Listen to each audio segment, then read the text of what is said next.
Hey guys, welcome back to the channel. This is story about what if Naruto uses Chakra Scalpel part 1. Before I start, please do support for more amazing content and comments for part 2.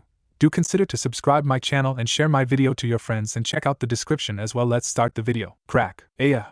A young child screamed in pain as his kneecap was snapped. The drunken civilian lifted his boot from the boy's leg with a grin. Come on, demon. Fight back. Give me the satisfaction of killing you. He shouted before raising his leg again, kicking the blonde boy in the chest. The small child slid across the ground in pain, his back hitting the wall of the alleyway painfully as his head started bleeding from the impact. The drunkard took a step closer before the moonlight cast a shadow over him. He looked up to see two ninjas on the rooftops above his head. Shit, he said before turning and running away. The two ninjas dropped down, showing a scowl as they looked at the whimpering child. Pathetic, to think this is the thing that killed so many of our comrades. The taller one said as he squatted down and lifted the boy into a sitting position by his hair, the moonlight hitting the tears on his face. The other ninja nodded. Naruto Uzumaki, I hate that we have to stop them from repaying him. He agreed as they looked down at the small blonde in disgust. The first ninja glanced up at his comrade before looking around, seeing that there was nobody around. What I don't get is where the hell his protection is. Ain't he meant to have an ANBU looking after him at all times? The first ninja asked his friend as he let go of Naruto, beginning to feel outwards with his chakra to sense any nearby ANBU. The second ninja nodded before looking down at Naruto, who began to have some clarity in his eyes as he looked up at them. The kid's starting to focus, he said as the first ninja finished his scan. His protection ain't here, the first ninja said as he glanced at his comrade, making eye contact with him as they shared a slightly dark smirk. The blonde boy looked up through the blood and tears that streaked down his face. And a ninja-san? He requested softly. The second ninja pulled out a kunai. Looks like we arrived just in time to witness some drunk civilian cutting up the demon, he said. The first ninja turned to Naruto and threw a few shuriken, embedding them in his stomach and arm as the boy shouted weakly in pain, a hack. Naruto coughed as he fell down to his side again. The first ninja began to form a genjutsu around the area as the second ninja took the few steps towards Naruto and grabbed the boy by the collar of his shirt, slamming him into the wall with one hand as he pulled back his kunai. Itachi dropped to the roof of a nearby building and fell to his knees. Ka-san, Tu-san, I'm so sorry, Itachi thought as tears fell from his eyes. He glanced over his shoulder as he remembered knocking out his younger brother. And you, Sasuke, you've seen so much blood on this night. I'm so sorry, he thought as he pulled himself to his shaky feet, taking deep breaths to try and calm his emotions. Not a second later, a chakra signature moved over him. Genjutsu? In the Carnival District?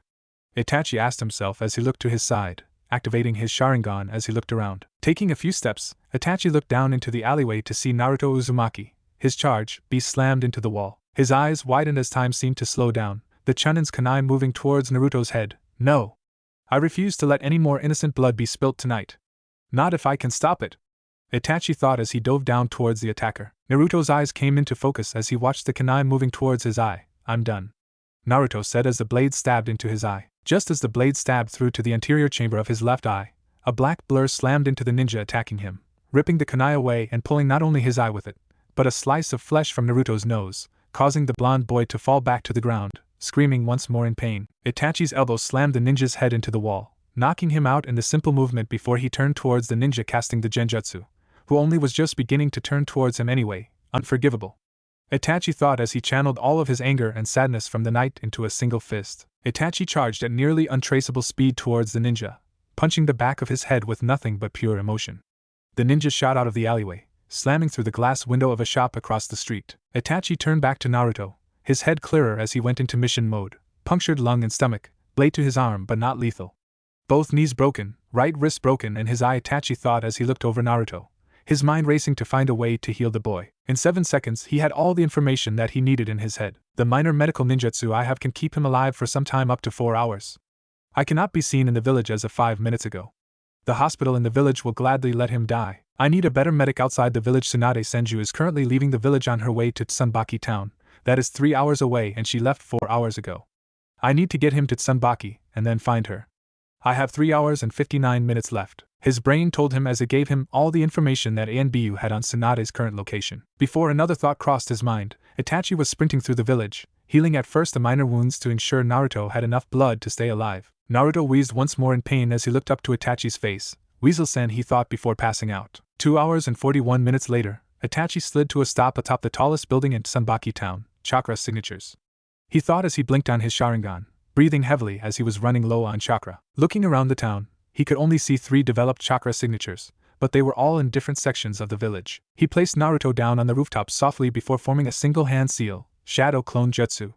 He announced as he summoned 3 shadow clones, bringing his chakra level down to the last tenth of his reserves as they sprinted off towards each ninja while Itachi popped a soldier pill. Itachi deactivated his Sharingan as he looked down at Naruto, activating the simple medical jutsu as he focused on the wrist wound, having already healed his arm and knees to the best of his ability. Not long now, hold on Naruto.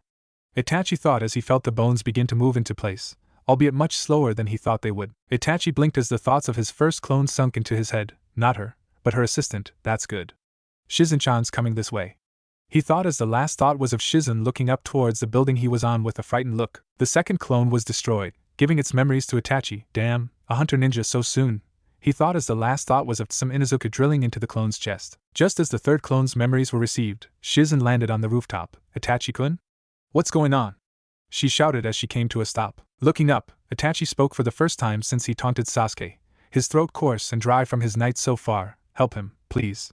He begged, taking a deep breath between his words. Shizen felt her heart break at the pain in his voice, but she indeed took his words seriously. In a few moments she had gone over each of the wounds Itachi had healed, fixing them slightly before she moved on to his torso and eye. These wounds are too much, Itachi-kun. I might be able to fix his stomach, but I have no idea what to do for his lungs and eye, she admitted as she looked at him sadly. Itachi slumped almost in defeat before hearing another set of footsteps hit the roof before suddenly Itachi was pushed out of the way. He turned back to see Tsunade's green glowing hand over the 2 holes on Naruto's stomach. Itachi, if you want me to put an eye in here, I need it now, she said as the shuriken popped out of Naruto's chest. Itachi was silent before he remembered something he had.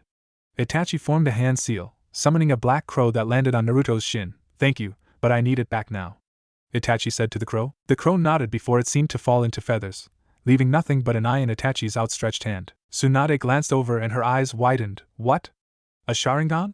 She asked as Naruto's torso wounds closed up and she moved up to his eye, tilting his head to the side to let the blood clear out from the wound. Itachi nodded. Naruto, you owe me one for saving your life, Itachi thought before holding the eye to Tsunade. Please keep my brother in line, save him from the torment I have forced upon him.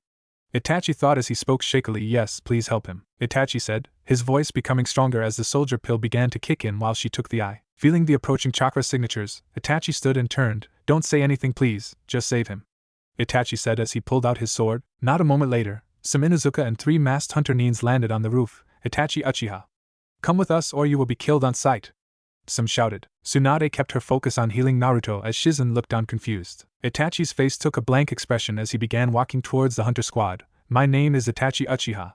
I killed my clan and tried to take Naruto Uzumaki.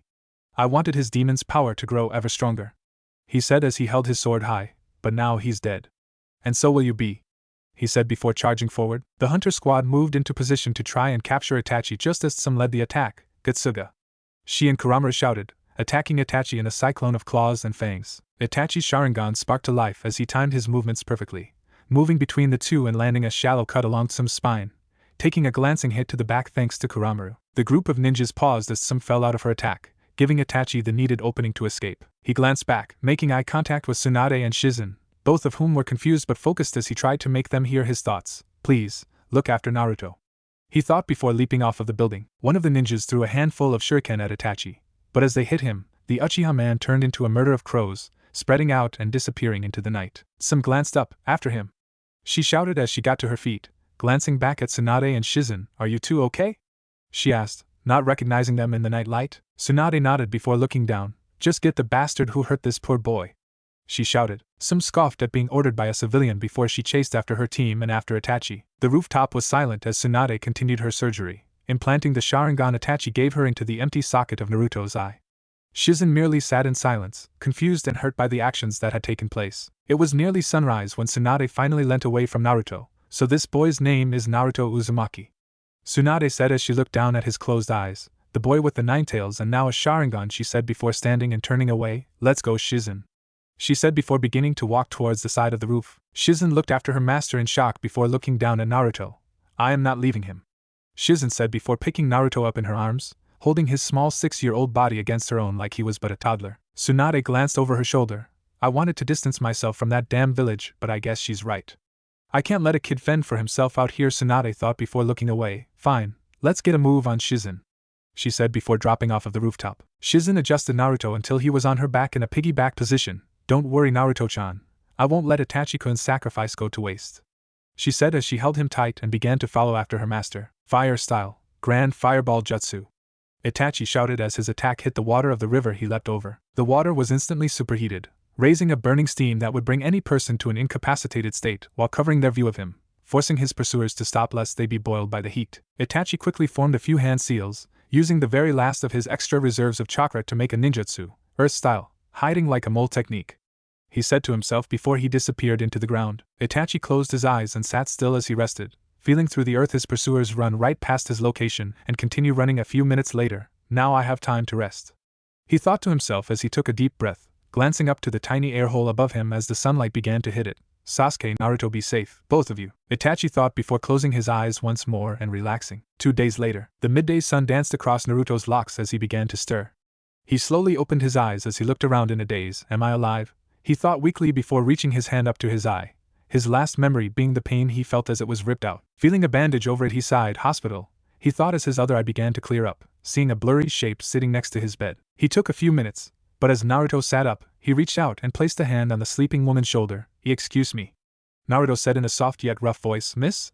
He asked nervously as he shook her shoulder slightly. Shizen stirred slowly, looking up to see Naruto awake.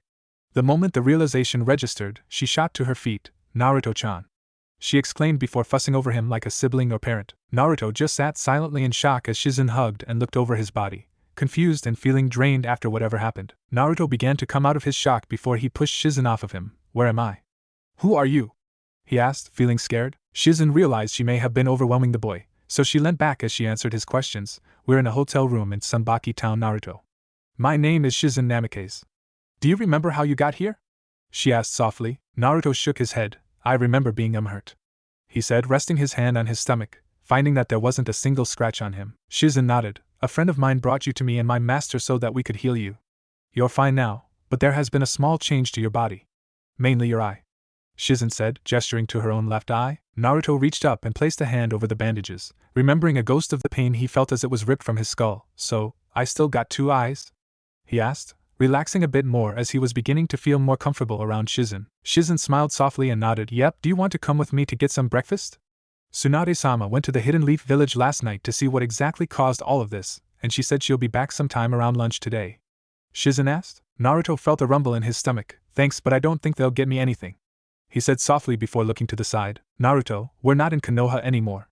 These people have no idea who you are, Shizen said as she stood, holding her hand out to the young child. Trust me, we'll be able to have a meal in peace, she said with a kind smile. Naruto was quiet for a moment before taking Shizen's hand, smiling brightly at the human contact as the brunette led him out of the room and through the hotel. His smile didn't dim at all as the two of them walked through the small town peacefully. Tsunade stormed out of the village, shoving a random Konoha jonin out of her way as she marched from the gates with anger flowing through her veins. I never should have trusted this stupid village, she thought as she began to tree-hop back to her niece-in-law and Naruto, her mind sinking back into thought over what she had heard during the meeting. Flashback. Tsunade had arrived in the village just as the Shinobi Council came out of session. As they were all leaving the chambers, Tsunade concealed herself in the shadows so that she could wait for the third Hokage.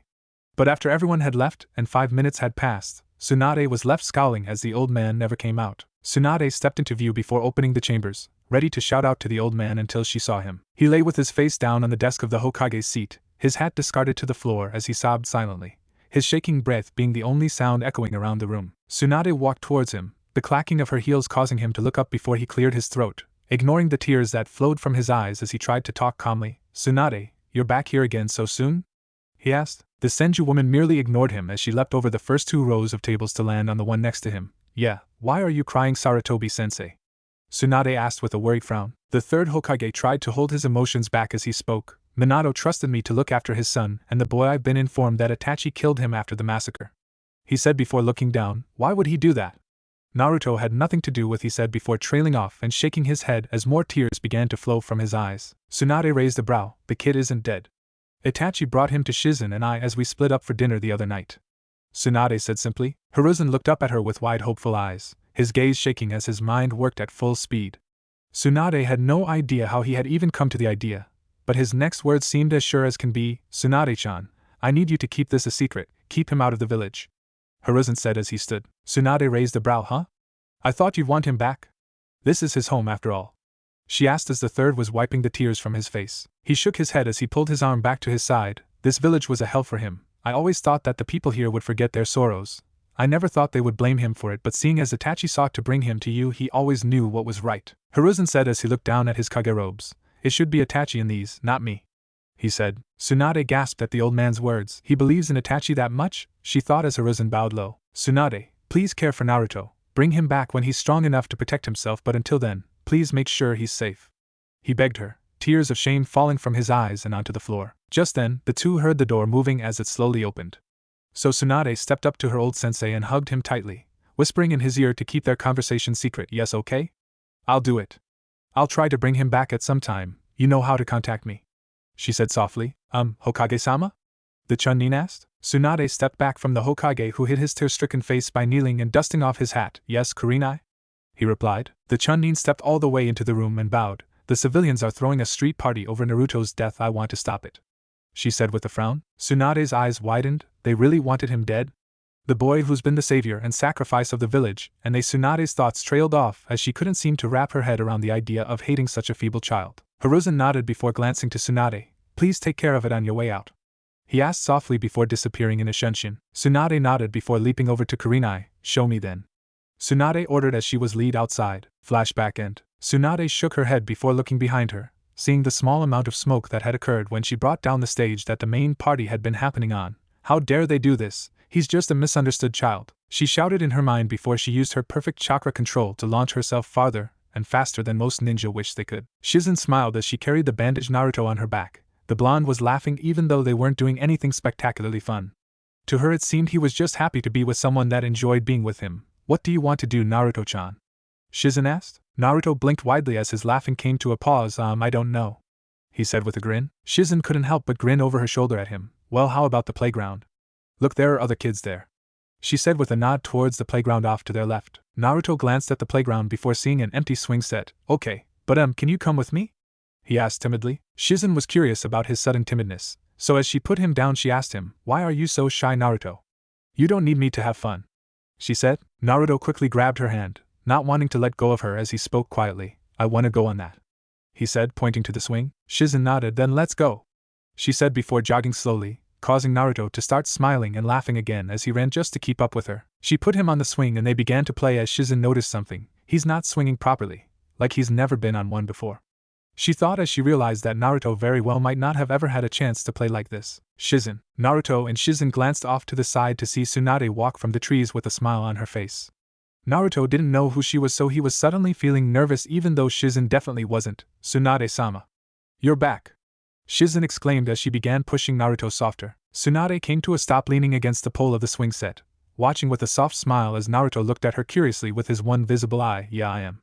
Listen, I need to talk to Naruto for a moment, Tsunade said seriously. Naruto felt nervous under the gaze of Tsunade, and even more so when Shizen nodded and stepped off to the side to give them some privacy. Naruto watched as Tsunade replaced Shizen, pushing him slowly on the swing as she began talking. What's the last thing you remember before waking up?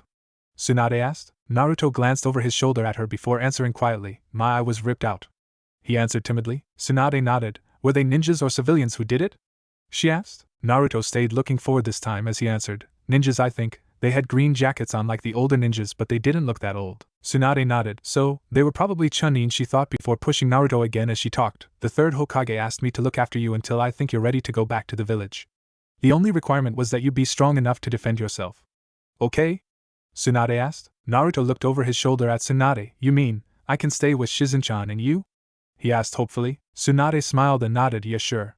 But what about getting stronger? Do you know what I mean? She asked. Naruto blinked widely. Am I going to be a ninja? Like Weasel-san?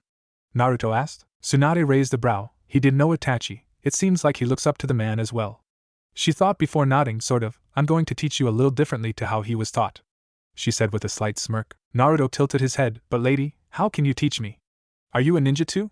He asked. Tsunade nodded. Not just any ninja. I'm the best medical ninja alive at the moment, Tsunade said proudly. Naruto's eyes widened as he turned to Tsunade, who caught the chains of the swing to make sure it didn't swing dangerously. Really? Naruto asked excitedly. Tsunade grinned at Naruto's excitement. Yes, really. Naruto jumped off the swing and cheered. Yay! I want to be a mega cool ninja too, he shouted before running over and telling Shizen the news. Tsunade blinked before she facepalmed. not mega cool ninja, medical ninja, she thought as she ground her teeth in frustration. She looked over to Naruto and Shizen to see the blonde boy thrust a hand up into the air, but she gasped as she saw something unexpected. In Naruto's shadow, she could have sworn that for a moment, she saw Dan smiling at Naruto, holding an NBU mask out towards the boy before the image faded. Tsunade blinked as she watched Naruto's happy smile.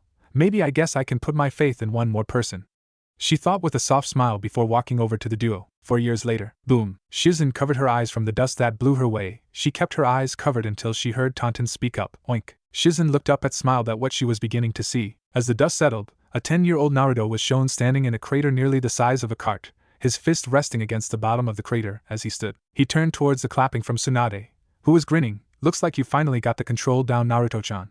How are you feeling chakra-wise? Tsunade asked. Naruto looked up to Tsunade, his blonde hair blowing slightly in the wind as his red three-toed Sharingan eye glowed with confidence, the only sign that it wasn't his being the scar that led from it to the bridge of his nose. Absolutely fine as always, Ka-san. My chakra is constantly replenishing at the same rate that this thing uses it, remember? He asked as he gestured towards the eye. Tsunade bopped him on the head as she walked past. I'm the one who told you that, dummy, now come on. Since we can surely say that you've mastered all that I can teach you when it comes to control, it's time for you to learn the basics of ninjutsu, Tsunade said as she kept walking over to Shizen. Naruto followed her as the dust completely settled, showing off his outfit. Naruto wore gray skinny jeans made from a type of elastic denim so that his movements weren't limited. For his shirt he had a simple gray singlet top with 2 stripes running down the right side on the front, and over the top of his singlet, he wore a jacket much like his mother's. The only difference other than the size being that the kanji on her back while Naruto's held the Senju clan seal in the center of an orange circle. Naruto nodded with a grin. Sounds good, Ka-san. Will Nei-chan be teaching me this time? Naruto asked hopefully. Tsunade's eyebrow twitched as she spun to face Naruto. How come you always ask Shizen to teach you when it's something that she's already mastered, huh? Tsunade said while shaking her fist. Naruto grinned. Cause Nei-chan is more patient with me when I can't get it right, ha ha ha. Naruto said, beginning to laugh as he leapt into a hug with Tsunade. Since he was still tiny, his head didn't even reach her chest, and as such he basically disappeared from her line of sight every time he hugged her, other than the blonde patch of hair sticking backwards. Yeah, you go get taught all that academy stuff then, she said before walking towards the nearby town. Shizen smiled as Naruto sat down in front of her. Tsunade-sama, what should I teach him? Shizen asked. Tsunade shrugged. The basics, I guess, the 3 passing ninjutsu, some medical ninjutsu, oh yeah, and your taijutsu style. But remember Naruto-chan, once you've learned it with the Sharingan you need to master it, okay? Tsunade said over her shoulder before raising her arm and waving. See you guys for dinner, Tsunade shouted as she left the area. Naruto grinned up at his sister. Nei-chan, these are the things that involve hand signs, right? Cause I memorized them all like you said, Naruto said as he began moving his hands through the motions to demonstrate. Shizen smiled and watched as he went through all of the basic 12 seals, finally ending with Tiger.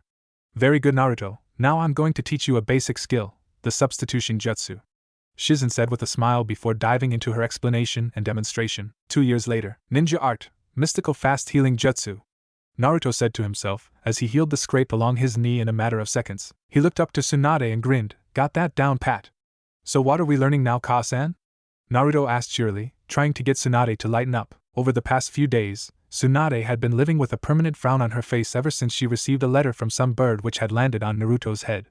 Naruto had become a very attentive person thanks to Tsunade and Shizen's lessons on analysis of not only injury, but anyone who would walk past. Because of this, he easily figured out that the letter was from someone from the Hidden Leaf Village, which probably meant one thing: they had to go back soon. With a heavy sigh, Tsunade pulled the letter out from her cleavage, tossing it to Naruto. Tell me what you think.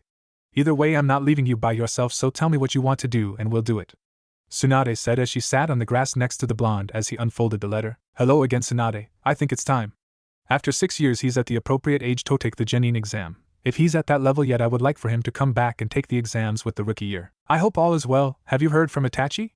Please reply to him this time. I want to know about Naruto. What can I expect? From Hiruzen Sarutobi, the 3rd Hokage. Naruto glanced up at his mother and smiled. I think that I want to go back. I have to face them, right, Ka-san? Naruto asked. Tsunade's frown line faded from her forehead as her eyes took a worried expression. Are you sure?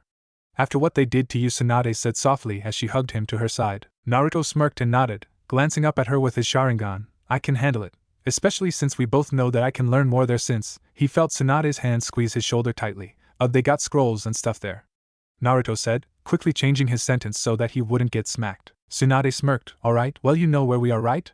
She said as she stood up. Naruto stood with her. We just left Kentoria's city, so we're back in the land of fire again, right? Naruto asked as he straightened his jacket. Tsunade nodded. Yes, we are, and since we went through the last city, I thought I'd teach you a little something special on the journey back. Tsunade said as she gestured towards herself. Naruto raised a brow. What is it, Mom? He asked as they began walking towards the split path that led towards Konoha. Tsunade chuckled. You know that morning you found me and I looked older? You remember what I told you about the genjutsu?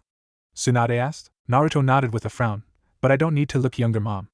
Naruto said. Tsunade nodded. I know that, but as we've said before, they think you're dead, Naruto. We have to keep it that way, she explained. Naruto looked up at Tsunade. But what can we do? He asked. Tsunade smirked. Well, if you're comfortable with everyone thinking that you're my son, I have a plan. She spoke down to Naruto. The blonde boy looked up at his mom and grinned. Awesome, he shouted happily. Tsunade smiled and looked ahead. Oh, Shizen, Tsunade said as she spotted her assistant waiting out the front of the hotel they were going to get lunch at. Naruto looked forward and grinned as he began to run. Nekean, Naruto shouted as he leapt into a hug. Tsunade watched the two smiling and hugging before she glanced down the road. So this is it, guess we're going back, she thought before sighing. Looks like Konoha's gonna get a few new medics. Alright, settle down. Naruto came to a pause at the door. New town, new me, new class. He thought, taking a deep breath before placing his hand on the door as he heard the noise quieten down inside. I can do this, he thought to himself before opening the door. The class lost the last of its noise as everyone turned to look at the person who entered the door. Naruto bowed to the sensei of the class. Hi, my name is Naruto Senju. The Hokage told me to come here for some exam? Naruto asked with a smile as he stood tall again. Iruka looked over the new boy. Naruto looked almost the same except for the implementation of Tsunade's genjutsu. His hair was now a lighter blonde that matched Tsunade's. His whisker marks were invisible, and other than the scar reaching to his nose, his left eye seemed perfectly normal. It took a few seconds for Iruka's mind to register Naruto's name. Wait, Senju? He asked. Naruto nodded as he smiled. Yeah, you may have heard of my Ka-san, Tsunade Senju? Naruto offered. And suddenly, everyone was in an uproar. Naruto blocked his ears from the shouting of questions heading his way. Quiet down, Iruka's voice screamed out as his head suddenly became massive. The class went quiet as Iruka turned to Naruto. Alright, Naruto, there's a seat up at the back. You're a couple of days early for the actual exam, but we have the skill analysis tests today and tomorrow if you feel up for taking them, Iruka said with a smile at Naruto's polite attitude. Naruto nodded before walking up to the chair. Got it, sensei, Naruto said as he fell into the chair. Iruka smirked as he added Naruto's name to the bottom of his clipboard. Alright, class, what do we want to revise today? Sparring and ninja tools or intelligence and jutsu theory? He asked the class. Sparring. Outside, the class was filled with multiple shouts of the children wanting to go out and train, so much so that Naruto's eyes were wide at the amount of noise. I thought ninjas were supposed to be quiet, he thought before seeing about 4 or 5 people sitting calmly. Well, at least some of them get it. Iruka nodded. Alright, everyone head out to the second training field and start stretching. I'll be out in a moment and set up the sparring partners, Iruka said before walking out of the room. Naruto stood along with the majority of the class. He just followed after the guy in front of him until they were walking through the hallway. Naruto Senju. Naruto glanced to his left to see a boy in a large green coat and shades walking by his side. The boy seemed to be the tallest in the class, but realistically that was the only outstanding feature the boy had. Yeah, who are you? Naruto asked. The boy nodded. I am called Shino Aburame. I was curious as to what skill set you possess, Shino said calmly. Naruto blinked as he nodded. Well, my mom trained me like she was trained, but I have gotten a few other skills thanks to my adopted Nechan. What about you? Naruto asked. Shino nodded. It is rare to find a medic nin so young. As I am of the Aburame, I am primarily tracking and assassination ninja. I hope we work on a mission together at some point in the future, Shino said with a nod before stepping ahead and holding the door for Naruto. Naruto smiled. I do too, thanks Shino, Naruto said as he walked outside. Looking around the area where the students were gathered, Naruto watched with interest as over half of the girls in the class fawned over some guy who was doing warm-up stretches. Naruto rolled his eyes before noticing some students stretching together, so Naruto strolled over to join them. Naruto came to a stop behind the only girl in the group. Hi, do you guys mind if I join ya? Naruto asked. The girl looked up at Naruto and blushed before looking ahead, but the boy resting near her shrugged. No need to ask, just take a seat. I'm Shikamaru, by the way, Shikamaru said with a casual wave. Naruto nodded and took a seat between Shikamaru and other kid. This one had a dog sitting on his head. Hey, I'm Kiba Inuzuka. Is your mom really Tsunade? He asked. Naruto nodded. Yeah, why is that such a big deal? Naruto asked, genuinely curious. Kiba scoffed. You're kidding, right? She's one of the Sannin, the strongest kunoichi in the world, Kiba exclaimed. Naruto raised a brow. Really? She's just my mom, Naruto said, not really getting why it was that special. Before he could be questioned more, Iruka came out of the building along with another teacher. Alright, when I call out your names I want you to come here for your sparring match. First up we need to find where the new student ranks in the class. Naruto, Iruka said with a smile, Who do you want to fight? Iruka asked. Naruto stood but was frowning as he walked over to the sparring circle. I personally don't want to fight anyone, but Mom always said I should push myself, so Naruto hesitated as he looked around the area. I dunno, one of the top 5 of the class, I guess. The class laughed, causing Naruto to look around with a slight frown. What's so funny? He asked. You shouldn't be overconfident, you have no idea how good we are. Some blonde girls shouted at Naruto. Naruto shrugged. And you shouldn't underestimate me. Anyways, who should I spar with? Naruto asked Iruka. Iruka looked around the class before seeing something he hadn't seen in years. Sasuke was watching Naruto with an interested look in his eyes, the most emotion that Sasuke had shown in years since the incident with his clan. How about the top of the class? Iruka offered. While most of the class was about to make a fuss, Sasuke immediately stood up and marched to the sparring circle. Naruto looked Sasuke up and down as Sasuke did the same. Naruto Senju, right? Sasuke asked. Naruto nodded with a smile. And you are? Naruto asked while offering a hand to Sasuke. Usually Sasuke would knock off the handshake, but seeing as Naruto was from a major clan, Sasuke decided to take the offer. Sasuke Uchiha. Sasuke said. Naruto's left eye twitched. Uchiha, so this is Itachi's younger brother, Naruto thought as the two of them stepped back from each other. Iruka waved his arm. Alright, you two ready? Iruka asked. The two boys nodded instantly. Begin! Begin! The fight began with Sasuke charging towards Naruto in the second stance of the intercepting fist style taught to all Uchiha. He swung a testing punch at Naruto. The blonde was taking the spar seriously since he had no idea of his opponent's skill level, so he did the first maneuver that was part of his secondary fighting style, taught to him by Shizen. Naruto ducked the first fist before stepping to the side of the other, his Sharingan making it extremely easy to avoid Sasuke's attack. Naruto kept dodging until Sasuke kicked at Naruto's chest. The blonde crafted his chakra like Shizen taught him, forming an invisible chakra scalpel around his hand as he leant back, dodging the kick as he barely tapped the back of Sasuke's knee. Naruto rolled backwards, coming up in a defensive stance as he assumed Sasuke would have dodged the attack. Aha!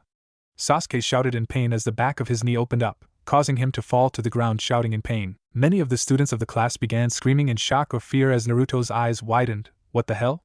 Why didn't he dodge it? Naruto thought as Iruka turned to run inside and get the academy medic. As the people crowded around Sasuke's screaming form, Naruto could only stare in shock as Shino came up behind him. I am curious as to why you do not heal him. At this moment it would be the wisest thing to do for the sake of your peace of mind. Shino said. Naruto nodded, shaken from his shock thanks to Shino. You're right, I got this.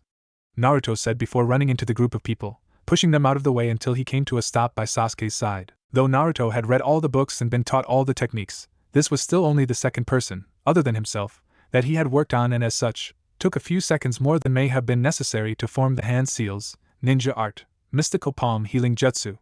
Naruto shouted. The class went quiet and the screaming stopped as Naruto's green chakra wrapped around Sasuke's leg and began to stitch it all up. Not even a minute later, the wound was fully healed. Everyone, including Sasuke, stared in awe at the lack of wound as Naruto casually wiped the blood away with the back of his hand. Iruka and the medic ran out just as Naruto nodded to himself. There you go, not even a scar. Sorry I took you seriously. I really thought you would have dodged it like a normal ninja, Naruto said with an apologetic shrug, not meaning anything rude by what he said even though he'd mistakenly sounded like that. The fangirls were too stunned to defend Sasuke as their supposed knight in shining armor was just thoroughly beaten and healed with only one hand. The academy medic jogged the last few steps before dropping to Sasuke's side, running his slightly green glowing hand along Sasuke's leg. What? It's almost as if he never had the injury at all. The medic exclaimed. Naruto frowned. Yeah, I know, sorry I couldn't just replace the muscles. I'm not as good as Mom yet. But at least I put all of his muscles and tendons back together. Naruto said with a shrug, thinking that the medic was saying his medical jutsu wasn't up to par. In the meantime, Sasuke was glaring at Naruto with confusion, trying to be angry but too intrigued by the blonde's power to do so. So the moment the medic pulled away, Sasuke tried to stand and found that he could with no problem. Senju. What was that? Sasuke demanded. Naruto chuckled at Sasuke, thinking that he was being overly dramatic. It was nothing, just formed a single chakra scalpel around my hand, you know, the kind that all medics use. Naruto explained. The academy medic just stared at Naruto. The chakra scalpel? But that's only taught to Jonin medics. I don't even know it yet. The medic shouted in shock, causing the whole class to gasp at Naruto's abilities. Naruto nodded. Really? I had no idea, Naruto mumbled as he looked off in thought, wondering why Shizen had taught him the technique. Iruka cleared his throat, getting the attention of the class before he began speaking. Well, considering Sasuke was on the ground screaming for nearly a minute, and then his opponent was the one to heal him, I'd say that Naruto was the winner of the first round. Iruka said, grabbing Naruto's arm and holding it up in victory. The class was mostly quiet until one Sasuke fangirl broke the silence. That's okay, Sasuke-kun. Go make an awesome comeback. She shouted, spurring the other fangirls to start cheering again as Iruka led Naruto and Sasuke back to their starting positions. Sasuke took a deep breath before focusing on the match at hand. This time, I'm going all out from the beginning, he thought, moving into the fourth stance of the intercepting fist. Naruto frowned slightly as Iruka signaled to get ready. Note to self, no more jutsu against supposed comrades, he thought as he decided to instead live up to his mother's reputation. As Iruka dropped his hand, signaling for the fight to begin, Naruto slid into a wide stance, the near opposite of the stance he was in previously. Begin, Iruka announced. This time, Sasuke and Naruto ran at each other from the start. Sasuke feigned a low kick before kicking up at Naruto's chin the moment they got close. Naruto blocked the feint before taking the second kick to his guard, knocking him back a step as he channeled his chakra down his arm. Naruto dropped under Sasuke's next punch and threw one in return, only for Sasuke to dodge it by rolling inside Naruto's guard, throwing another kick at Naruto's chest. The blonde lifted his own knee, blocking the kick before he kicked out, separating the two of them with the reflective maneuver. Sasuke immediately ran in again as Naruto closed his right eye, using his hidden Sharingan to perfectly time his movements. Okay, Naruto thought as he sent his chakra down to his middle finger. Sasuke threw a punch. 1. Naruto thought as he stepped back with the punch, guiding it past him and throwing Sasuke off balance. 2. Naruto pulled Sasuke's outstretched arm, moving Sasuke past him and forcing the Uchiha to focus purely on stopping his momentum so that he didn't leave the ring. And Naruto thought as Sasuke finally gained his bearings and began to turn around just in time to see Naruto's finger ready to flick his forehead. 3. Boom. The simple flick launched Sasuke out of the ring and into the teacher from another class, who stood nearly 100 meters away at the target practice range. Naruto grinned as he leant over, dusting the dirt from his knee while he spoke. He. I win, Iruka-sensei, Naruto exclaimed as he turned back to the class. Iruka sighed as the class went into another uproar. Alright, that's enough. If any of you get out of control once more, then no more sparring today. Got it? Iruka said. The class went mostly quiet until a pink-haired girl shouted out, but Iruka-sensei, that Naruto guy is cheating somehow. There's no way he could beat Sasuke-kun, she shrieked, making some of the students closest to her cover their ears, though soon after most of the girls were shouting that Naruto was cheating. Iruka's brow twitched before he exploded, his intimidating big head technique kicking into gear as he towered over the whole class. That's it. Everyone but Naruto inside right this second or I'll cancel the exams this year, Iruka shouted while pointing towards the main building. In less than a minute, the class had ran inside while the academy medic finished up with looking over Sasuke and taking him inside, proclaiming the boy to be fine after a quick medical jutsu to get rid of the big red mark on his forehead. Feeling Sasuke's glare on the back of his head, Naruto sighed as he looked off towards the other class of students. Oh man, I feel like I just broke some unspoken rule. Maybe it was a bad idea to spar with Sasuke, Naruto thought as Iruka came up to him and placed a hand on his shoulder. Naruto turned and looked up at Iruka. Yes, sensei? Naruto asked. Iruka smiled down at Naruto. Firstly, congratulations on beating the top of the class. Secondly, you are obviously coming here purely for the qualification, right? Iruka asked with a slight smirk. Naruto grinned up at Iruka. Yes, sure. Naruto agreed even though he honestly didn't know what Iruka meant. Iruka nodded. Thought so. Can you do me a favor, Naruto? Iruka asked. Naruto nodded. Always happy to help someone in need. Sure, no prob, he agreed. Iruka smiled again at Naruto's positive attitude. You see, Sasuke was hurt by someone close to him a while ago, the result of which caused everyone he cared about to be taken away from him forever. Iruka began, causing Naruto to lose his cheery look as he thought about the pain Sasuke must have been going through. Because of that, Sasuke hasn't been interested in anything but power and getting stronger ever since so that he can get revenge. But today I saw something that I haven't seen since the incident, Iruka said, causing Naruto to tilt his head in interest as he thought over what the favor could possibly be. After a few seconds of silence, Iruka knelt down to Naruto's eye level. When you walked in the room I saw a spark of interest in his eye, and since you're literally the first person in the academy that has beaten him, you are most definitely on his radar now. The favor I want to ask of you, Naruto, Iruka said, taking a deep breath as he thought over his words. Could you try to befriend Sasuke? Iruka asked seriously. Naruto nodded, outwardly appearing understanding and happy while on the inside I wonder why sensei is acting like the sun shines out of Sasuke's butt, he thought as his curiosity to learn got the better of him. What's so special about him other than suffering through some pain when he was younger? Was it more pain than I can fathom? Does he just express it bad? Naruto thought as he continued nodding, more intrigued and analyzing Sasuke's potential medical problems. Iruka smiled genuinely. Thanks, Naruto, let's go inside now, he said before ushering Naruto through the doors in front of them and leading him back to the classroom. Hey Sasuke, Naruto said with a grin as he sat down opposite the Uchiha boy in the academy cafeteria. Because of the earlier spar, Iruka thought it prudent to have the rest of the lesson on ninjutsu and genjutsu theory. It had led towards an early lunch break since no one was paying enough attention to take in anything anyway. It was at this point that Naruto decided he had some time to kill before Tsunade got there to talk to Iruka with him. Sasuke paused eating his apple and blinked in confusion as Naruto casually began to eat a sandwich his mom had made him. What do you want? Sasuke said with a glare. Many a fangirl watched on through the windows as most students went outside to eat. Though on days when Sasuke was moody, it was more than common to see at least 5 academy girls watching him through the windows. Naruto opened his mouth before suddenly realizing he had no idea what to say, so he just said whatever came out first. I want to train with you, Naruto said, grinning as he finally thought of something. Sasuke seemed to be sulking as he looked down. Why? You're obviously stronger than me. What could I possibly bring to your training? He asked. Naruto sighed. Hold on, I didn't say that right. Why don't you come train with me? Naruto reiterated before nodding to himself. Sasuke's brow furrowed. Why? He asked again. Naruto's brow twitched before dropping the kindness and just being himself. Look, I'm the last Senju, you're the last Uchiha. Between the two of us there will either be a rivalry which benefits no one, or we become freaking awesome together and fulfill all our goals. I'm gonna do the second one with or without you, but I'd much rather a comrade I can trust when I get to the top. Get me? Naruto said, looking Sasuke dead in the eyes and trying to use the subtle suggestion of his Sharingan to influence Sasuke's decision. Little did he know, but his words were exactly what Sasuke needed to kick into high gear. Sasuke roughly placed his apple down as he stood. So, you and me. The Senju and the Uchiha, Sasuke said with a smirk, as he imagined having the same power that Naruto had and maybe even recreating the most powerful tag team in history. Madara Uchiha and Hashirama Senju. Naruto grinned and nodded as he stood. Yep, the leaders of this generation. That's what they'll call us, Naruto said, holding his fist out to Sasuke. The Uchiha's smirk stayed in place as he bumped fists with Naruto. Sounds like a good start to me, Sasuke replied with a nod. Sasuke-kun. The Uchiha brow twitched and his smirk fell as Naruto glanced over Sasuke's shoulder. Who's she? Naruto asked. The pinkette ran over and went to hug Sasuke from behind, but as if he knew it was coming, Sasuke hopped up onto the table before flipping over her in a seamless maneuver that caused her to run straight into the chair and fall face first onto Sasuke's apple, crushing it with her large forehead. Naruto blinked in shock as Sasuke landed calmly facing the door. Trust me and ignore her, Naruto, Sasuke said as he walked from the room. Naruto blinked again in shock before moving to follow Sasuke, but it seemed the girl had found a new target, but not for love. Damn it, Naruto, why did you trip me? The pinkette screeched. Naruto jumped in shock. Ugh, sorry, but I didn't trip you, he said, trailing off since he didn't know her name. He raised a brow as the girl tried to physically attack him, tried meaning that she swung a punch and he sidestepped with such ease that it looked like she had missed on purpose. The girl nearly growled at Naruto as she got angrier, while all he could do was watch curiously as she just stood there threateningly. Does she have something to say? Do I leave now? He thought to himself before glancing at Sasuke for a hint of what to do. Don't ignore me!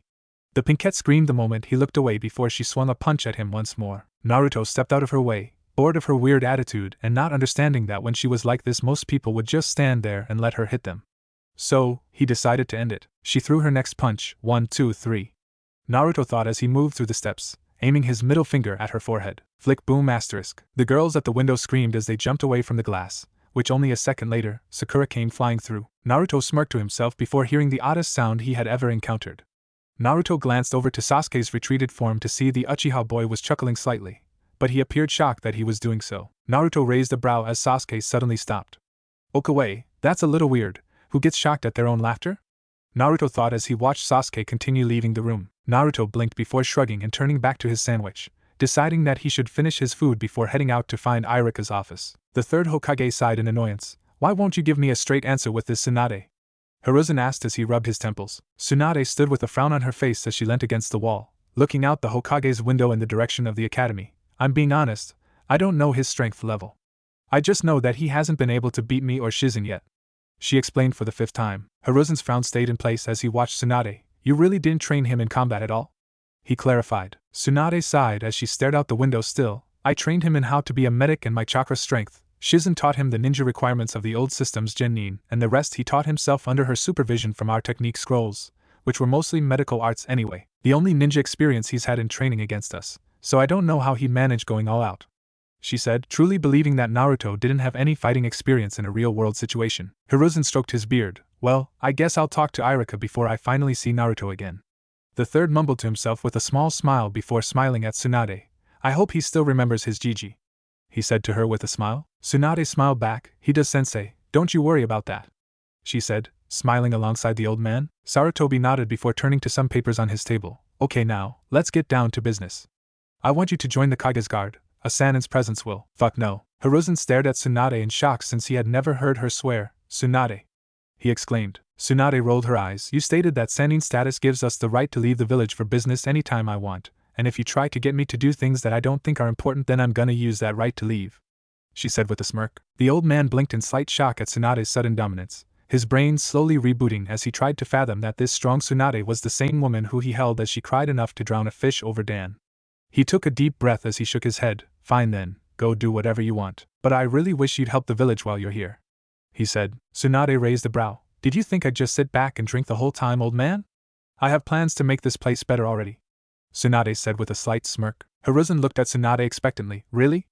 Please do tell," he said. Tsunade chuckled as she walked over and took a seat in the chair facing Sarutobi's desk. "I'm taking the first open position at the hospital, and I'm gonna work my way up through the hierarchy to become head medic again, and Shizen is going to join the medic corps of ANBU to bring them back up to tip-top shape," Tsunade explained, resting back into the chair. Hiruzen started tapping at the smoking pipe resting on his desk, contemplating the likelihood of either of Tsunade's events succeeding. Who am I kidding? Shizen is above Jonin level in medic skills, and the ANBU will help her refine her other ninja skills. Not to mention that Tsunade is literally the best medic alive. With the presence of one of the Sannin permanently rooted in the village, others are less likely to attack as well, he thought, his face slowly turning to a smile. He nodded as he looked at Tsunade once more. "Sounds fine. But do me a favor?" he asked. Since he had just given her the go-ahead, she agreed with a smile. "Sure thing. What do you need, sensei?" she asked. "Just make it seem like I ordered everything that you do. It'll strengthen my grasp of control by making it look like I have you under my thumb, as well as take all the pressure off of you and onto me," he said as he opened his drawer to get what he needed to pack his pipe. Tsunade frowned in thought for a moment before thinking of a reason that Hiruzen would need to look like he is in control of the village, coming to a few reasons of her own. "Hyuda's or Root?" she asked, pretty certain that one of those groups was the reason Hiruzen's control was slipping. Hiruzen chuckled. "Actually, the moment I announced you were returning, the Hyuga clan backed down.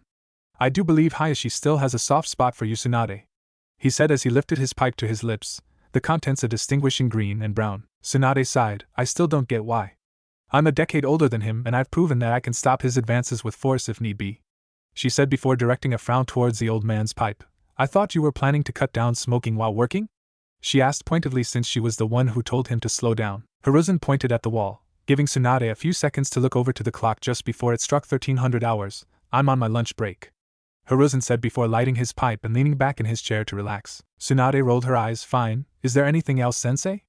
"I'm meant to be meeting Naruto for his lunch break at the academy as of 20 seconds ago," she said as she folded her arms, showing that she really wanted to leave. Hiruzen waved her off. "That's all, Tsunade. Go have fun with your son," he said, making air quotation marks with his fingers before taking a drag of his pipe. Tsunade stopped all movement as the air turned cold. She couldn't help the anger she felt when people, no matter who they were, questioned or poked at her relationship with the boy she truly cared for as a son. "Sarutobi, you better not ruin what the three of us have," she said, unfolding her arms and placing one on the man's desk. The old man, who had to hold in a smoker's cough, blew out some smoke before looking up at Tsunade's overly threatening stance. "I never expected Tsunade to open up this much again.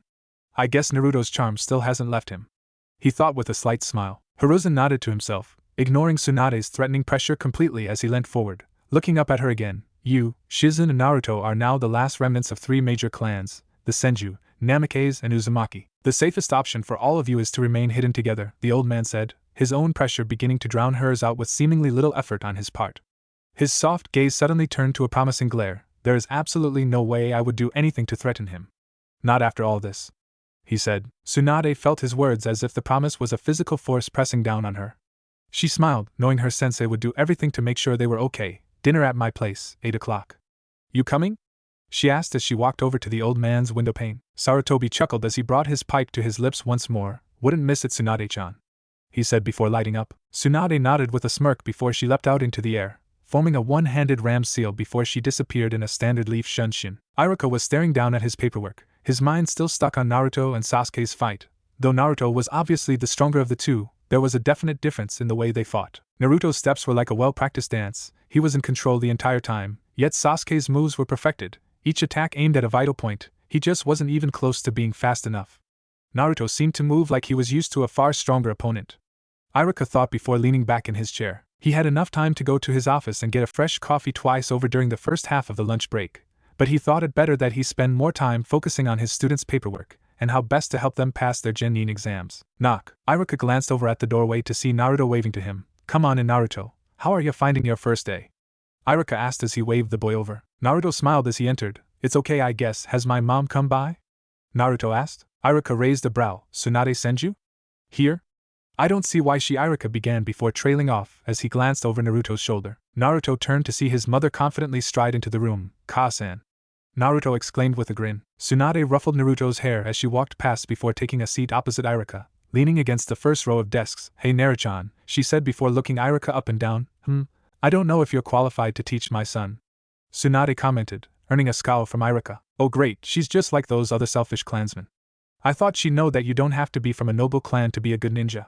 Irika thought in frustration, thinking that Tsunade was being clan discriminate. Irika stood up. Excuse me Tsunade-sama, but how would you know what my teaching abilities are without ever attending my classes? He asked calmly. Tsunade smirked at Irika. Ah good, he can stand up for himself. She said as she held out a friendly handshake towards Irika. Just wanted to see if you'll treat us any differently because of our clan status. Sorry if I offended you. She said with a grin. Irika faltered at Tsunade's explanation. Oh. No apologies necessary, really, he said, accepting Tsunade's offered hand. I thought you were acting all high and mighty like the Hyuga do, questioning a non-clansman's abilities to teach and all. Tsunade sighed. Hyuga? She muttered to herself before leaning back against the table. Well, my apologies then. Sorry, but I am in a bit of a rush. What does Naruto need to know so that he can become a genin? She asked, placing a hand on her son's shoulder. Irika looked down at his desk and slid a few papers around, grabbing a few which he passed to Tsunade one at a time. This is the practice test for the written portion. If he can cover these questions of basic ninja skills, then he should be good for the actual exam, cause the questions are along the same lines, Irika said before holding out the next sheet. This is the qualifications necessary for physical prowess, stuff like accuracy with thrown weapons, personal speed, strength and chakra control. He continued before passing her the last sheet. And this is a list of the Academy-approved ninjutsu that he has to know all 3 core jutsu and gets extra credit for the other 2. Irika explained. Tsunade was nodding along until she read the list of 5 techniques. Wait, they only have to know these moves? Clones? Damn. She muttered before frowning towards Naruto. Looks like we really will have to try to teach you a clone technique. She said as she showed the sheet to Naruto. The blonde scowled before seeing the extra credit ninjutsu. Oh. But Nei-chan is teaching me this one, Naruto said, pointing at the second technique. Tsunade nodded while Irika's eyes widened at seeing the one Naruto pointed to, the storage seal. No one but maybe Shino and Sakura has had the focus to learn that. Irika thought as Tsunade began talking. I know Naruto. Also medical chakra is an alternate chakra type, so you have the other criteria for the extra credit, but you still have to learn the clone technique. She explained. Naruto frowned. Oh man. He groaned. Irika tilted his head in confusion. But you can do the chakra scalpel. How do you not have the control to do a clone jutsu when you can do that? He asked. Naruto just grinned and stayed quiet, knowing that Tsunade would handle it. Naruto-chan has gained the ability from his great-grandmother, Mito Uzumaki. You heard of her? Tsunade asked. Irika nodded as he held his chin in thought. Yeah, Mito Uzumaki or Mito Senju after she married the Lord first. Her chakra was too thick for most basic jutsu. Some people say that is the predecessor to what was beginning to spread as chakra-based bloodlines in the Uzumaki clan, Irika said, basically quoting a history book he had literally memorized. Tsunade blinked at the information. Huh? Grandma's super chakra made bloodlines? Tsunade asked, wondering if it was the presence of the Kyuubi inside her that had made these so-called bloodlines. Irika raised a brow, like the Uzumaki clan's chakra chains, or their chakra armor, or their chakra field sensory, or their chakra lock, or their chakra absorption. Irika began listing before he trailed off, realizing that he was lecturing a Sannin. Tsunade tilted her head and thought, well I guess I should check for any weird things in Naruto's chakra system later. Maybe he developed something that we haven't noticed yet? She thought as she glanced down at the confused-looking Naruto before turning to Irika once again. So Naruto can't do normal clones cause of his thick chakra. It just can't squeeze into a small simple form. She explained, using the lie to cover up the fox's existence. Irika nodded before looking at Naruto curiously. So, how are you able to do the transformation jutsu then? Irika asked. Naruto grinned, already knowing how to answer this one. Oh. It's cause I spend the excess chakra on even the most minuscule of details that aren't really needed, like stitching in clothes, the veins of a person's eyeballs, yada yada. Naruto explained. Irika held his chin as he nodded. Very smart. Ding. Tsunade frowned as the academy bell went. Already? Damn. She said before focusing on Irika. So what can we do? She asked. Irika smiled in a friendly manner. He has to know a clone technique in accordance to the test. Doesn't specify what type. Irika shared. Naruto raised a brow in confusion, while Tsunade nodded with a slight smirk. Alright. She said before crouching to be at Naruto's eye level. Okay Naruto-chan, don't overestimate yourself here, alright? Apparently there are more than one clan heirs in this class, so they will probably be able to take you down without too much difficulty. But that's okay, she said while ruffling his hair. Naruto grinned at Tsunade. Okay mom. I'll be careful, he exclaimed happily as she stood tall again. Tsunade nodded to Irika. Thanks Irika, I'll see you again some other time, yeah? she said dismissively as she began walking towards the door. Iruka nodded. Yes, Tsunade-sama. He agreed formally. Tsunade smirked to herself as she left the room. Okay, well, Shizen knows the water clone and I know the earth and shadow clones. If we find out his elemental affinity, then we may get lucky and end up giving him a little head start on his elemental training for Jonin. Let's see what happens, she thought as she turned the corner, narrowly avoiding a few of the members of Iruka's class. Tsunade frowned. These kids, they don't really move like real ninja. Well, at least not all of them, she thought in confusion before turning to leave once more. Naruto. The young Senju turned curiously before smiling. Hey Shino, what's up?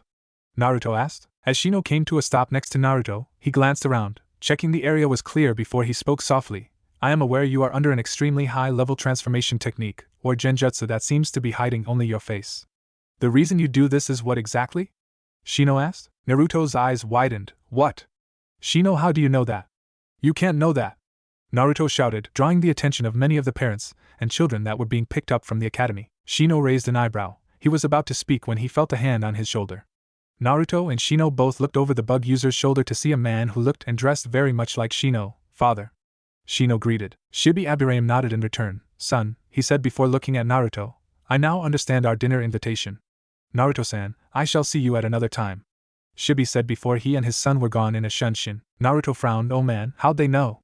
Mom didn't say that anyone would be able to tell. Naruto thought unhappily before turning towards the gate. He grinned as he saw Shizen looking around. Hey Nei-chan, Naruto shouted as he waved. Shizen turned and grinned as Naruto ran up to her. Hey Naruto-kun, how was your first day? She asked. Naruto slid to a stop in front of her. It was okay, I guess. I think we have a problem with my identity being a secret and all though, he said quietly as he looked up with a slightly worried expression. Shizen's eyebrows shot up. Huh? Really? She asked. Naruto nodded. He hummed in agreement. Shizen frowned before seeing another child looking over at her. Naruto, well, we should go see Tsunade-sama about that soon then, she said before seeing that the boy was still watching. Who's that boy watching us?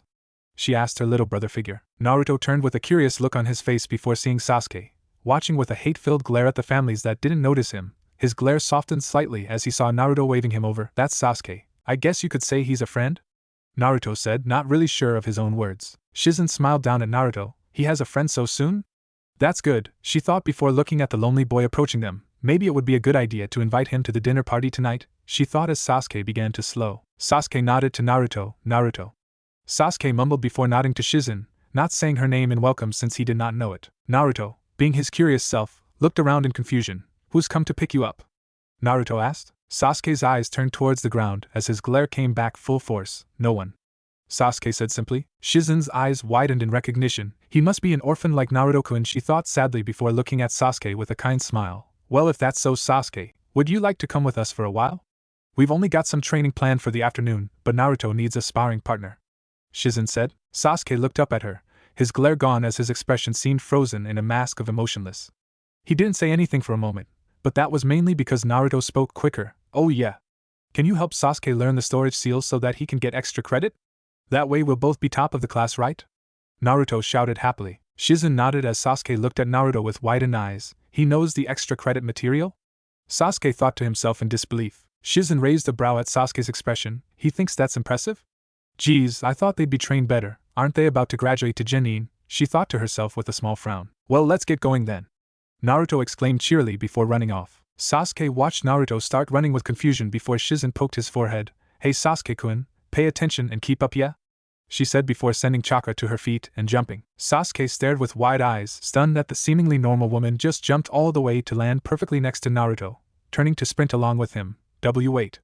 Sasuke shouted, causing many people to stare in shock as he sprinted after the two at full speed. Sasuke scowled from his place on his ass. This is impossible, he exclaimed angrily as he got to his feet shakily. Naruto looked down from his place in the tree nearby Sasuke, sitting in front of blank sheets of paper with an ink brush in hand. No, it's not. I can't believe you don't know this basic trick, Naruto said with a roll of his eyes. Sasuke scowled up at his new rival. What does this have to do with writing seals anyway?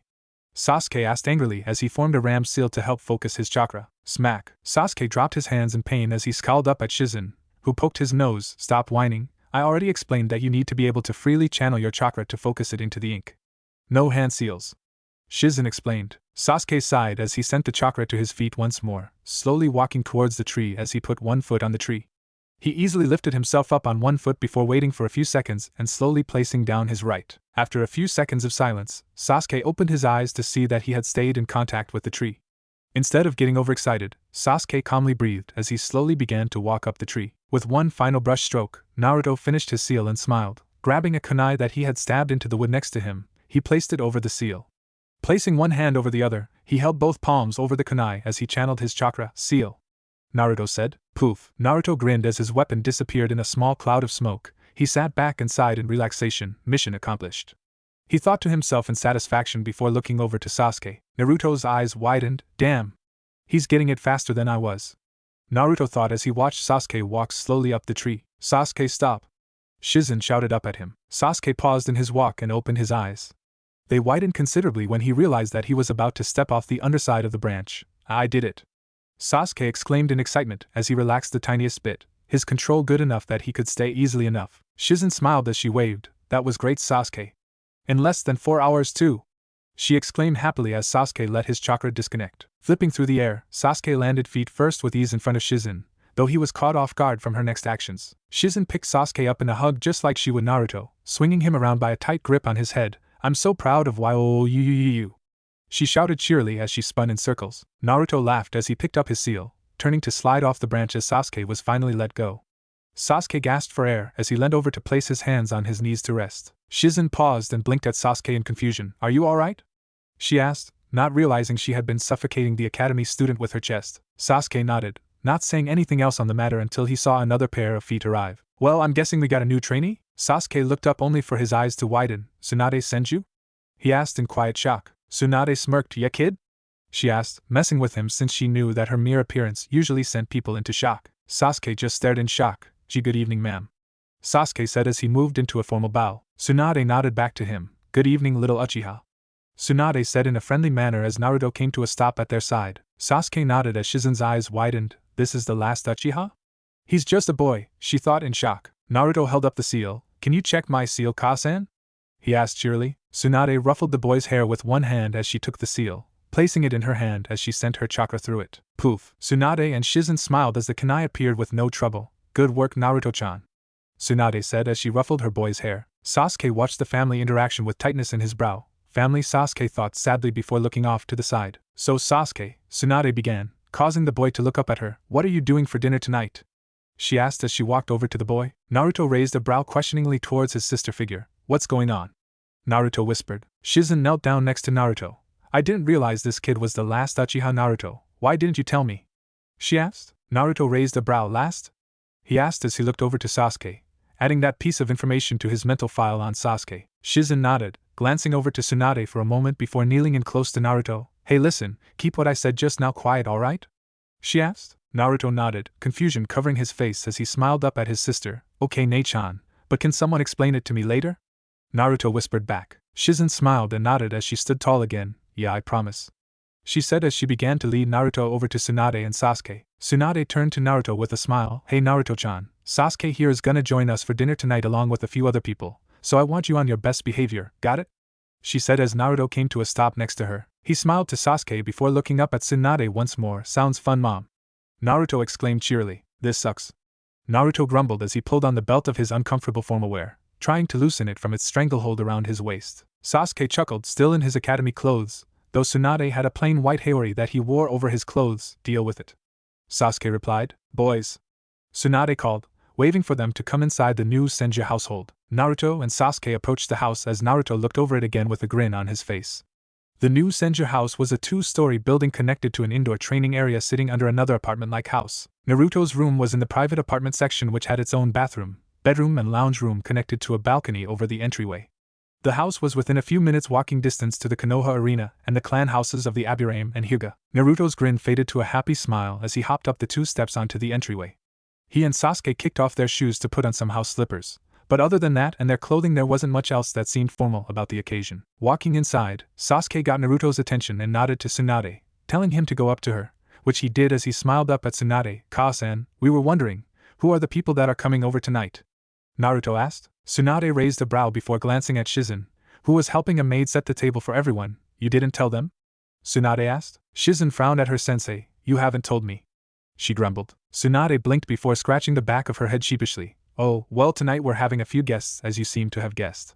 To start off, there's two classmates of yours, Hinata Hyuga and Shino Aburame, are attending along with their fathers, both of which are clan heads.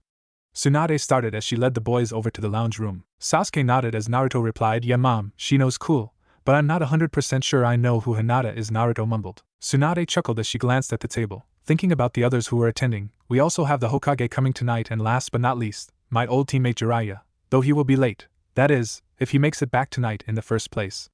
Tsunade said with a small smile. Sasuke blinked olishly. Two clan heads, two Sannin, and the Hokage himself. I need to stay around all these people with power. Sasuke thought as he did his best to blend with the shadows in the corner of the room. Knock knock. Tsunade glanced over at the door before grabbing a long brown robe that she threw around her shoulders, adjusting it so that the Senju clan symbol was shown across her back, though she sighed as she realized that her massive chest wouldn't let her close the robe over her front. Tsunade-sama? The one maid they had asked, standing near the door already, even though she had yet to receive the order. Tsunade blinked, remembering that everything in the house ran only on her orders now. Ugh, right. Let them in, Tsubaki. Tsunade said before walking over to the lounge room, grabbing the shocked Sasuke and moving him to stand next to Naruto before she organized the two of them so that they were standing side by side in front of Shizen. Naruto and Sasuke shared a glance of discomfort at being shoved so close together, but they straightened up as Tsunade smiled politely to the first arrivals. Shibi, welcome. Tsunade said, happy to see the man she knew as a child. Shibi nodded to his old sensei. Good evening, sensei, Shibi said simply before gesturing to his side. My son, Shino. He introduced. Tsunade smirked slightly, only now remembering how funny she found the Aburame's ways, and how she loved to mess with them. Tsunade patted Shino on the head as the two Aburame walked through the entryway, causing him to twitch slightly, though he otherwise seemed to be ignoring that the action even occurred. Tsunade then pulled Shibi into a hug, though he surprised her by hugging back with one arm. It is very good to see you again, sensei, Shibi said, his quiet voice seeming slightly pained to her ears. She stepped away with a frown, knowing instantly that Shibi's fear had come to fruition, as it was the only thing that made him come out from his emotionless shell. She looked down at Shino once more, who was looking at Naruto and Sasuke blankly in his normal outfit. Tsunade cleared her throat lightly. Naruto-chan, take your classmates to your room, yeah? Show them the hospitality you'd show anyone. Tsunade said with a smile as in the background, Tsubaki the maid went to close the door, but someone outside caught her attention. Oh. Hayashi-sama. Naruto paused from leading the two boys from the room as everyone looked over to the doorway. Tsunade smiled politely at the man who nodded to the maid in recognition. Good evening, Tsunade-chan. Hayashi said in his usual blank expression. Tsunade nodded to him. Welcome, Hayashi. And this is Hinata, right? Tsunade asked, kneeling down so that she was at Hinata's level. Hinata glanced up at Tsunade timidly, causing Tsunade's expression to soften as she near instantly saw Hinata's softness. What's caused this girl to retreat so far into solidarity? It's best I treat her like I did Naruto when we first met. Tsunade thought as she offered her hand in a friendly gesture. Hinata looked at Tsunade's hand in shock before looking up at her father. Accept all that she offers you, Hinata. Hayashi ordered, his gaze blank as Hinata seemed to jolt from being addressed directly from her father. Good evening, T.S. Tsunade-sama. Hinata stuttered out as she shook Tsunade's offered hand. Tsunade smiled softly, holding Hinata's hand until the girl looked at her in the eyes. It's wonderful to meet you, Hinata-chan. Tell me, how are you finding the academy? Tsunade asked calmly in a soothing voice. Naruto smirked, earning a look from Sasuke. What? Naruto asked. Sasuke merely folded his arms in annoyance, as Shino readjusted his glasses. Sasuke-san is curious as to why you were smirking at their interaction. If I may inquire for the same answer, it would be appreciated. Shino said calmly to Naruto. Sasuke merely nodded in agreement. Naruto chuckled. Ka-sen always says that the best way to get someone to open up with them is the three connections, Naruto said as he nodded to Tsunade and Hinata's entwined fingers. Physical, the direct eye contact, visual, and the last one, emotional. Naruto finished, seeing Tsunade's somewhat personal question. Hinata blinked as she held Tsunade's gaze. It's alright, I guess. Hinata replied. Tsunade nodded and smiled, using her other hand to brush back Hinata's hair from covering her eyes. I'm sure you could use more of a challenge. Oh, but I didn't notice how cute you are.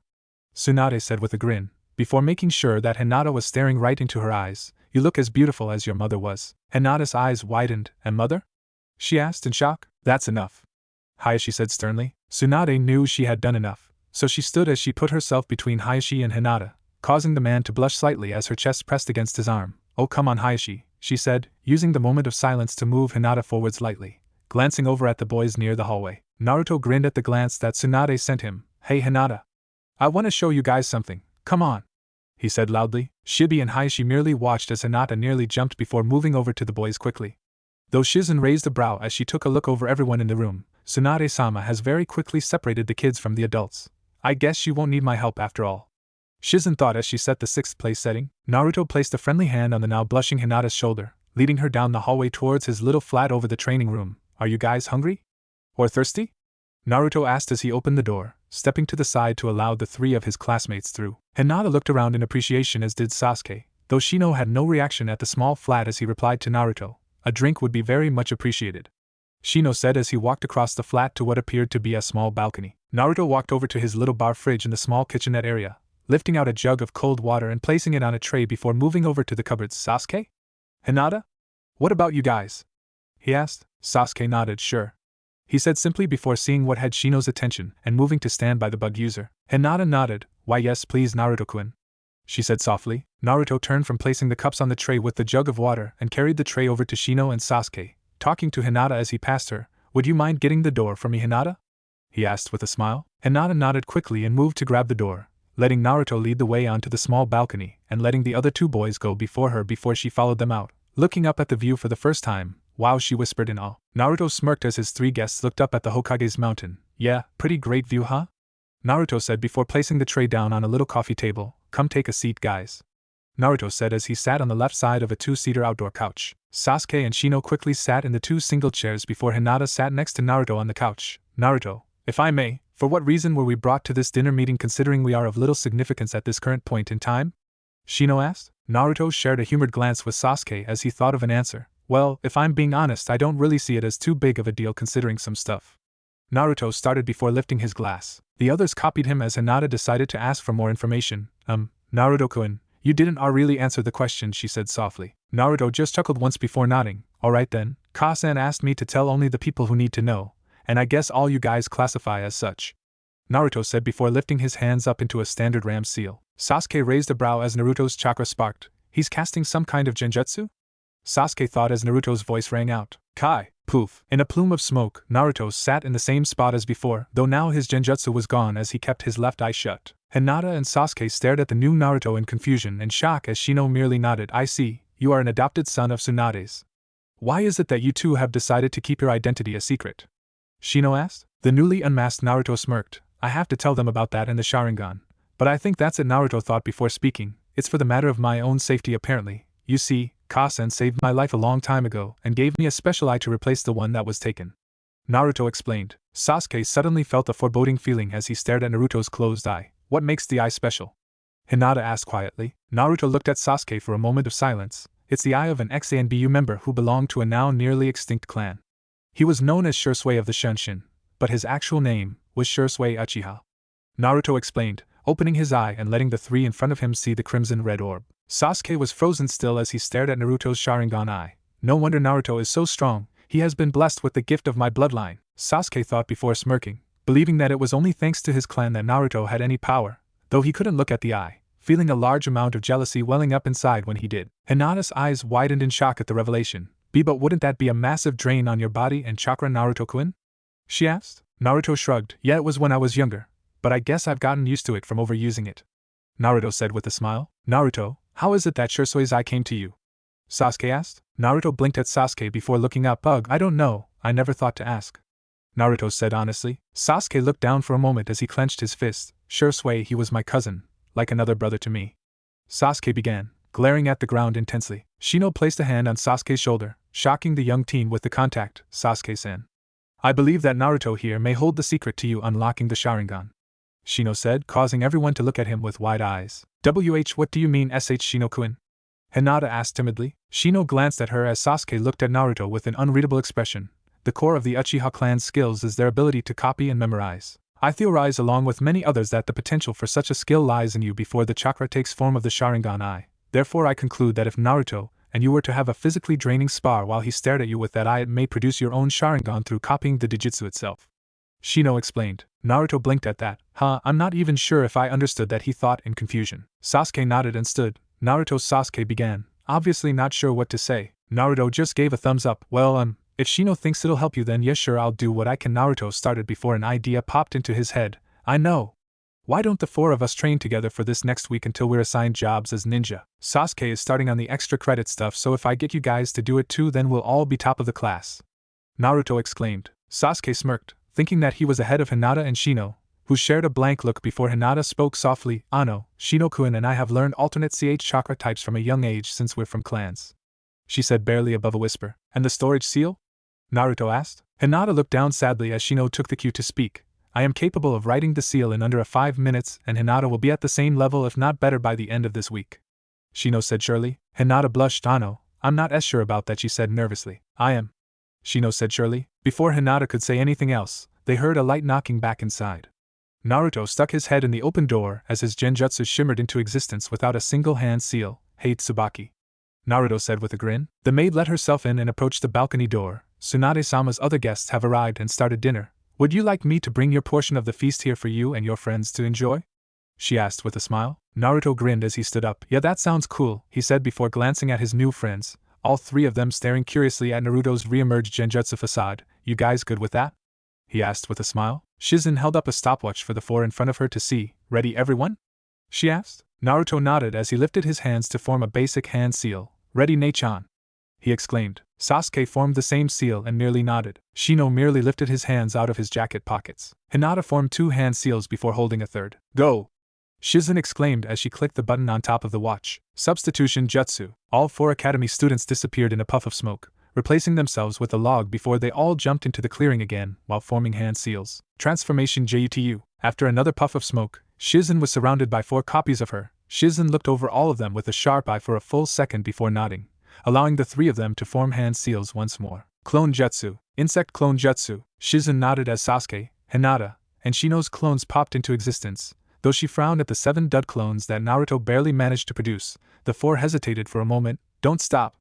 Keep going, Shizen ordered. The 4 moved a few steps closer to Shizen to stop next to each of their individual ink pots, quickly kneeling to write out the storage seal. In 15 seconds, Naruto finished his seal and said ink pot into it. In 27 seconds, Hinata finished with Sasuke only a few seconds behind her. Shino was the last to finish at 40 seconds exactly. The moment Shino finished, he stood up, that being the signal that they all begun a ninjutsu to show their use of an alternate chakra type. Shino's was the fastest to activate considering his bug clone just lost its form and flew back into Shino's body. Hinata made a single-handed seal. Byakugan!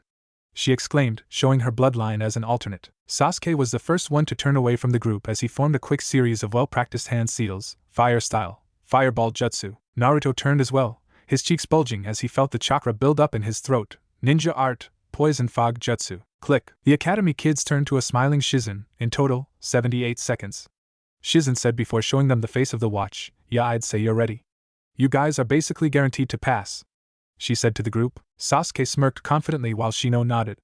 Though Hinata looked over worriedly at Naruto, who was looking over at the only deformed clone that still was in existence. Naruto-kun still can't do the clones, what do we do? She thought, hoping to find a way to help her new friend in some way. Shizen pocketed the stopwatch. Okay guys.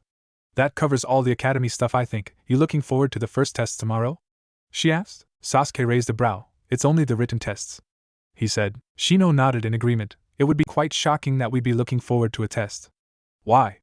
Because it's a seemingly unnecessary challenge that we've taken part in hundreds of times in the academy, he explained. Shizen just smiled at the boy. What am I supposed to say to that? She thought before waving it off. You know what I mean. Good luck tomorrow and maybe I'll see you when you're all genin? She asked hopefully. Sasuke and Hinata instantly nodded while Shino tilted his head. It would be unlikely. As you are a Tokubetsu Jonin, the odds of working together is minimal at this point in time, Shino said calmly. Shizen just sighed and decided to annoy Shino by hugging him to shut him up. Okay Shino-kun, she said as she shut him up by shoving his face into her chest. It worked. Sasuke bowed politely. Thanks sensei, Sasuke said simply before he began to walk off home. Shizen frowned as she placed Shino back on his feet, causing the bug user's eyebrows to stay in a permanent furrow as he began to march off after Sasuke. Shizen turned to Hinata only to see her still watching Naruto, and that he had only just managed to focus enough to dispel the illusion that was the clone, causing him to sigh before he turned back, seeing Hinata and Shizen watching him. What? He asked before smiling and pretending there was nothing wrong. Hinata shook her head. And nothing. I was just She paused for a moment before nodding in the general direction his clones were in. Wondering how much progress you've made with your backup plan? She asked quietly. Shizen smiled softly at that while Naruto grinned. Yeah. Ka-san is gonna get me started tomorrow afternoon on this other clone thing. I'll be ready for the practical exam in 3 days, believe it, he promised with a smile so wide that his eyes were forced shut. Shizen's gaze suddenly turned to a glare. Naruto, she exclaimed. Hinata and Naruto both jumped at her shout, making his smile fade as he saw Shizen's angry and hurt gaze, Naruto looked down at his feet. Sorry, Nachan, he said softly. Shizen smiled and walked over to Naruto, hugging him softly. It's okay, Naruto, just stop doing that, please. You don't need to hide yourself from your friends, and you promised you'd never hide behind that mask around Tsunade-sama or me, she said softly. Hinata blinked in confusion. Ayano, what's wrong? She asked timidly. Naruto stepped away from Shizen and shook his head. And nothing really, Hinata. I just am, just a moment of weakness on my part, Naruto said with a small but very much real smile. Hinata smiled too and nodded. Hinata-sama. The three of them turned to see someone who was obviously a Hyuga, Kenta-san. Hinata said with a polite bow. Kenta smiled softly, very much grateful for the timid and now worn-out Hinata. Hayashi-sama was expecting you to be home nearly an hour ago. He lied. Hinata paled drastically. WW what?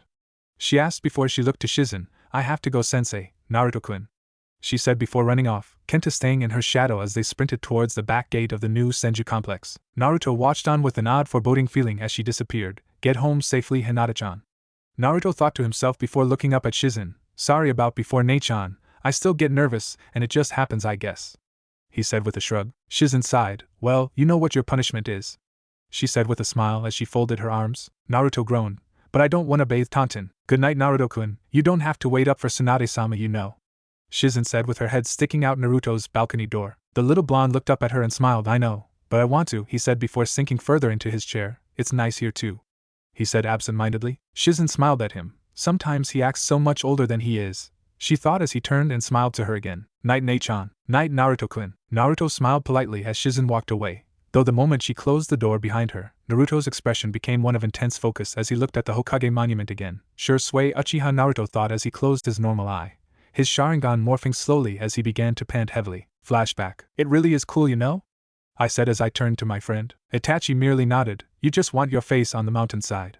I don't see why. Being Hokage means you're mostly stuck in that office doing paperwork. I couldn't hold back my laugh at that. Come on, Itachi. I know you're still a kid, but you're way smarter than that.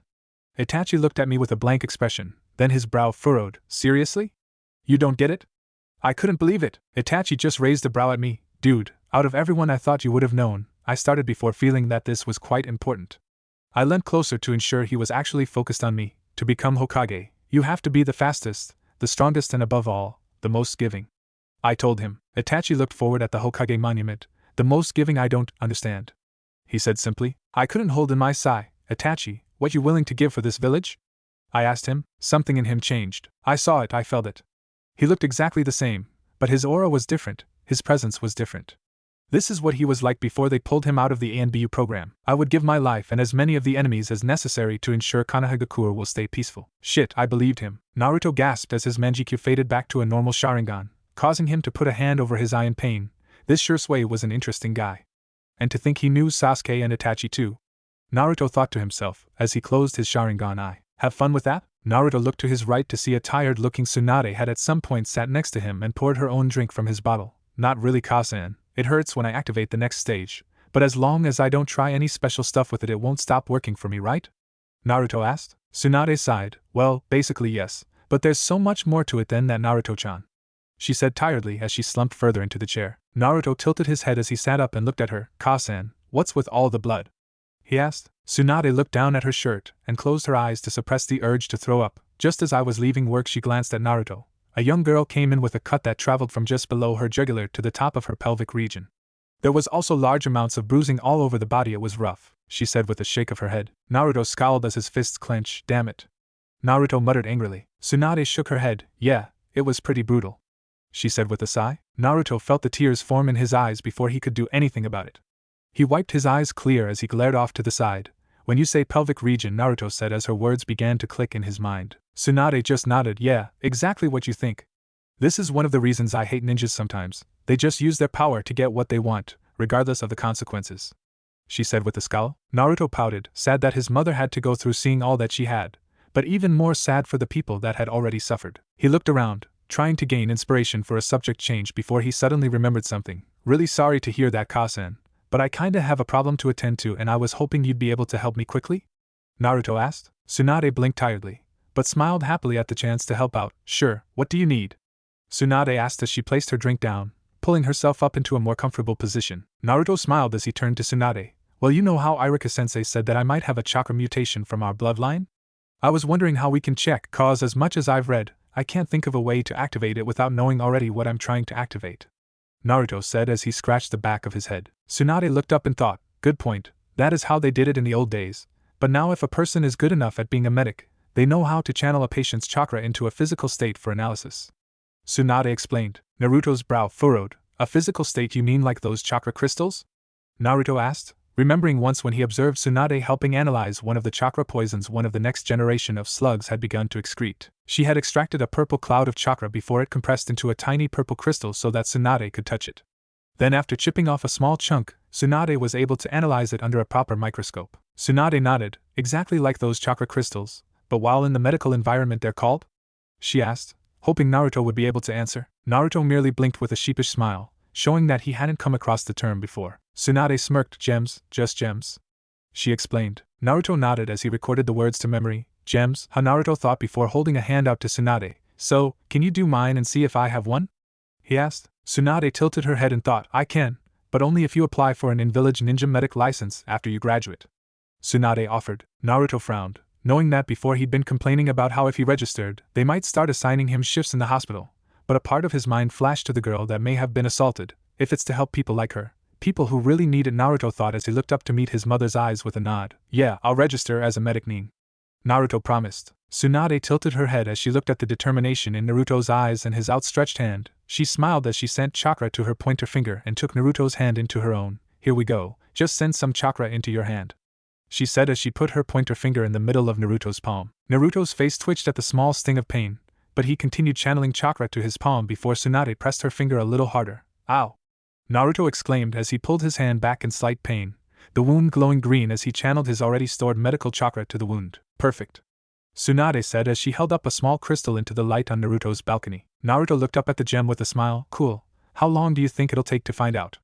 Naruto asked. Tsunade casually dropped the gem into the valley of her breasts, causing Naruto to sigh as he knew that meant he'd never get it back as she spoke. About a week, but forget about that, Tsunade said as she felt the dried blood move uncomfortably as it was soaked and now dried into her clothes. She held back some bile as she took a deep breath with her mouth, only to have a flash of the bloody academy girl she had looked after enter her mind. Nope, I won't be sleeping tonight, Tsunade thought with a sigh before turning to Naruto and deciding to be productive. So Naruto-chan, how about we get started on that clone technique tonight? She asked. Naruto grinned. We get to start early? Yes, Naruto asked in excitement. One more jutsu on my path to becoming genin, Naruto thought excitedly. Tsunade smiled softly as she watched Naruto look up at the Hokage Mountains with a grin. Her eyes grew soft as she looked at Minato's face, seeing the resemblance with Naruto when he had his genjutsu inactive. With it active, he basically looked like a mini-male Tsunade. Tsunade's smile dropped as she stood, feeling the grind of dried blood in her clothes. Meet you in the training room soon, okay?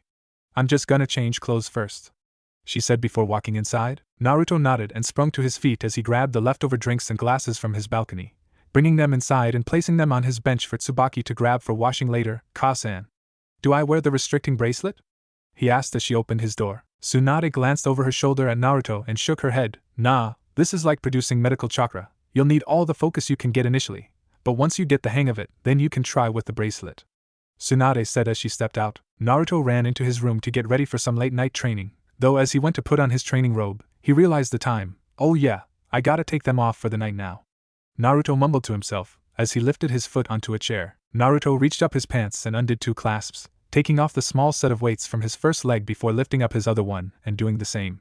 Naruto stretched his legs out a couple of times before nodding to himself and stretching tall with a yawn. As he yawned, Naruto's mind flashed to the expression of sick disgust that Tsunade showed when she had looked down at the blood on her clothes. Ka-san will have nightmares again if she sleeps tonight, he thought with a sad smile. But at least that means we get to train till tomorrow. Our training nights always seem to cheer her up a little, Naruto thought before turning to his wardrobe. Pulling out his training robe, Naruto began to get changed as he thought about what the training would be like that night. 3 days later, Naruto sat into his chair and leant back with a wide yawn before looking around the academy classroom. Still no Hinata, Naruto thought in worry as he looked at the empty seat in front of him next to Shino. You think she'll make it? Naruto asked the person next to him. Sasuke seemed to snap back into focus as if he'd been daydreaming. HN?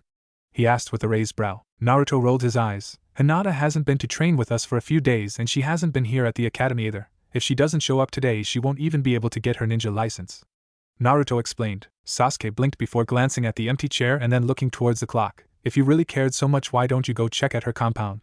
We still have an hour until free period is up and the test begins, Sasuke suggested. not really believing that Naruto would. Naruto looked out the window as the same foreboding feeling from a few nights earlier set in. How come I feel like Hinata's been I dunno, something Naruto thought. At the sound of a chair scraping across the ground, the two looked forward to see Shino had stood up. Unfortunately, my curiosity and concern has overthrown my need to abide by the rules, Shino said calmly as he turned to Naruto. I will come with you. I know the way, Shino said before marching off towards the classroom door. Naruto blinked at Shino before standing and nodding. Yeah, right behind you, Shino, Naruto said as he quickly followed, the two boys leaving the room in a matter of seconds. Sasuke blinked as the two left before sighing as he was suddenly surrounded by the fangirls once more. Damn, Sasuke thought with a sigh before trying to zone out, looking at the wall at the front of the classroom. Sasuke's eyes narrowed as he watched the second's hand on the claw face, causing Sasuke to scowl. That clock's frozen, he thought before realizing something. That means those two don't know. Shit, what time is it? Sasuke thought as he stood, looking around the room for another clock. Shino and Naruto jumped from building to building, moving as fast as they could towards the Hyuga complex. After a few minutes though, Shino glanced towards Naruto calmly. Naruto, I was curious as to why you find it important for Hinata to at least be there to try. As you have not known her long, it seems illogical for you to risk being late for the Genin exam for her, Shino said, asking in his weird way. Naruto merely shrugged. It's my duty as a medical ninja to make sure my comrades are at top health, and how can I be expected to look after people in real-life situations if I don't even try? Naruto said before looking ahead and smiling slightly. Besides, she's one of the first friends I've ever made, along with you and Sasuke, Naruto said with a growing smile. Shino nodded in reply before turning to their right and making one last massive leap. You are the third human I could call friend, Shino said quietly, agreeing with Naruto's motives. Naruto nodded as the two came to a stop at the front of two large gates. Shino stepped forward and bowed politely. Good morning, we are here to ensure Hinata makes it to the academy in time for the Genin exams, Shino said without coming out from his bow. Naruto watched as both of the Hyuga guards looked at each other uncomfortably. There was a few moments of silence before the Hyuga on their left side welcomed Shino-san, but Hinata-sama went through some stuff a few days ago and has yet to recover mentally. Her father has said that none are to see her, he explained. Shino stood from his bow and then did nothing, causing the Hyuga men to stare at him expectantly as he tried to calmly think of a way to get to Hinata. Can we leave a message for her then? The two Hyuga men and Shino turned to Naruto as he took a step forward. Listen up, my name is Naruto Senju and I need to tell her some things. If I write it down, can you give her the message? Naruto asked. The men looked at each other for a moment in thought before the one who hadn't spoken yet nodded. I guess so, he muttered. Shino watched as Naruto reached into his ninja pouch and pulled out a notepad. He began writing on it as quick as he could before scribbling it out and tearing the page away. After starting again, Naruto smiled before coming to a pause in his writing and glancing at Shino and smiling wider and finishing the note. Passing the note to the first of the two gate guards, Naruto bowed politely. I know it might not seem like much to you guys, but even though it's not a clan practice, Hinata really tried hard to get this far at the academy, Naruto began before standing. Please, I don't want my friend to miss something this important and regret it later. The two guards looked at each other as Naruto stepped back by Shino's side and turned away. A moment later, and Shino did the same before the two of them walked off. After a few minutes of walking, they entered the first portion of the shopping district, meaning that they were nearing halfway of their walk back. But they came to a stop as Naruto stared at the sign of a nearby shop. Shino? Naruto asked. Shino looked back. Yes? He asked. Naruto pointed up at the large clock that was part of the sign. What time does that say? Naruto asked calmly, just in case he had misread it. Shino turned his head and looked at the clock. We're late. Now when you say alternate you mean? Iruka facepalmed. We've been through this, Sasuke. What's with the 20 questions all of a sudden?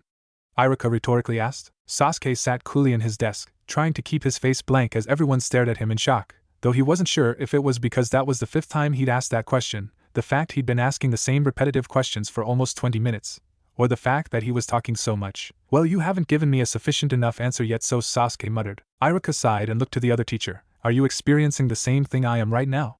I think I'm going nuts, Iruka exclaimed. Mizuki just shrugged. I think so? He asked. Bam. Everyone turned as the classroom door slammed open and Naruto charged inside. Made it, he shouted before falling flat on his face. Shino jogged in a few seconds later, merely breathing heavily as he surveyed the room. Seeing that everyone was staring at him, an experience he literally had never had before, he just took 2 slow steps over to an empty desk in the front row and took a seat. Naruto pushed himself into an upright position and chuckled nervously. Sorry for being late. Have you guys started? Naruto asked as he scratched the back of his head. The classroom was quiet for a moment until Sasuke cleared his throat. I get it now, sensei, thanks, Sasuke said with a calm smirk. Iruka just blinked owlishly as Naruto retreated to an empty seat next to Sasuke before sharing a bewildered look with Mizuki, who just shrugged back at him. Weirdest graduation day ever, Iruka thought to himself as he lifted up a clipboard. Alright, if there are no more questions, Iruka started as he pointedly staring at Sasuke as if daring him, Then let's get started, just like with the practice test, okay? I call your name, and we take you next door. Iruka explained as he pointed to the adjoined examination room. Okay, up first, Shino Abirame. Knock knock. Hinata-sama? Hinata rolled over in her bed to face the door. Her room was dark as the blinds were drawn completely. She wore her plain gray pajama bottoms and a white tank top over a long series of bandages wrapped around her torso. Her entire frame covered by a thin sheet as her emotionless eyes were drawn to the crack in the door. Yes? She asked weakly. The Hyuga branch woman stepped into the room and closed the door behind her as she came to kneel next to Hinata's bed. Since the incident with Kenta Hyuga, the man who saw Hinata's uncertainty about using the caged bird seal and used it for his sick personal pleasure, Hinata had barely eaten enough to survive and hadn't left her room, though according to her counselor, that wasn't too surprising since she had just been raped, cut, and beaten. Feeling a touch on her cold hand, Hinata recoiled as she began to listen to what the branch member was saying. Sorry?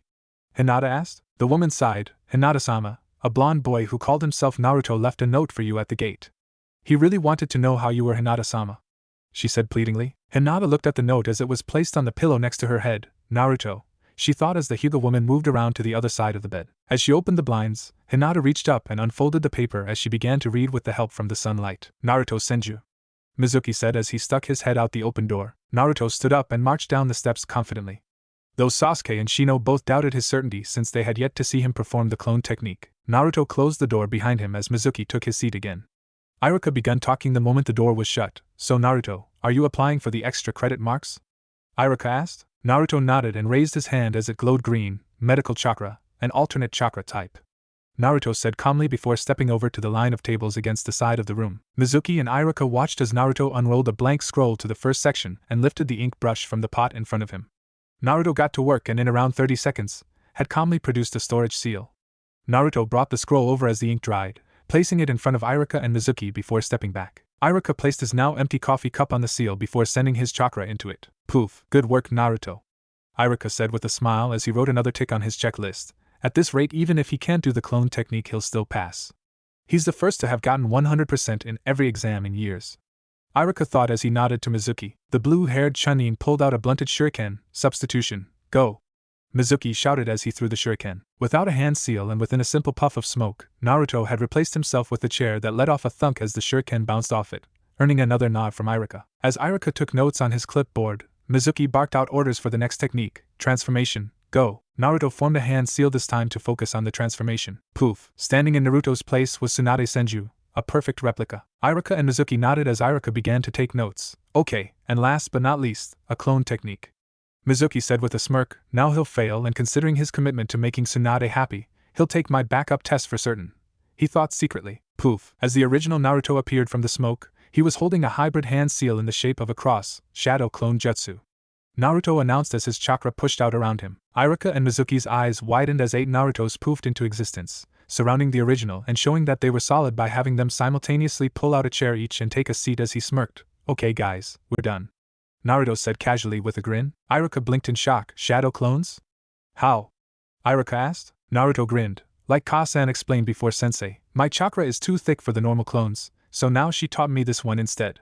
As his clones nodded and stood, pushing the chairs back before dispelling. As the clone smoke wafted away, Iruka stood, dropping his clipboard as he grabbed a headband from the desk. Here's your headband, Naruto. Congratulations on becoming a genin, Iruka said with a genuine smile. Naruto grinned as he accepted the headband. Thanks, sensei, Naruto said as he kept it in his hand and left the room. Closing the door behind him, Naruto turned to the class and grinned as he held up his headband in victory. Slam! Hinata-sama! Tears fell from her eyes as she ran towards the gate of her compound, Naruto's letter clenched in her fist. I'm so sorry, Hinata-heim. I've worked out what happened. Hinata's Byakugan eyes spotted the Hyuga guardsmen beginning to push the gate closed. I won't stay here, father. I am strong enough for this, she thought as she ran forward. If you remember my mother, you'll remember she helped you. As her son and your friend, I always will too. Hinata, but I can't help if you don't get up. I've seen it. You are stronger than this, Hinata. Glancing over her shoulder, Hinata's tears picked back up as she saw her father glaring at her from his upstairs office balcony. Stop her! Hi, she shouted. Don't let that creep's actions define you. Lift yourself back up to the light. I'm not staying here, Hinata thought as her tears began to slow as she watched the gate closed. This is your chance to become a genin, to fulfill a 6-year goal you started when you entered the academy. You can't let him stop you. Hinata paused as a branch member tried to grab her arm, but she ducked under the arm as she sent Chakra to her feet, gliding for a moment as if skating in a spin to dodge his grab. Please come back. Come and help yourself back up onto your feet so that your friends can help you. Me, Shino, and Sasuke believe in you. The clan stared in shock as Hinata's chakra balanced under her just like the tree climbing exercise. She pushed hard and leapt up. I promise I will guide you.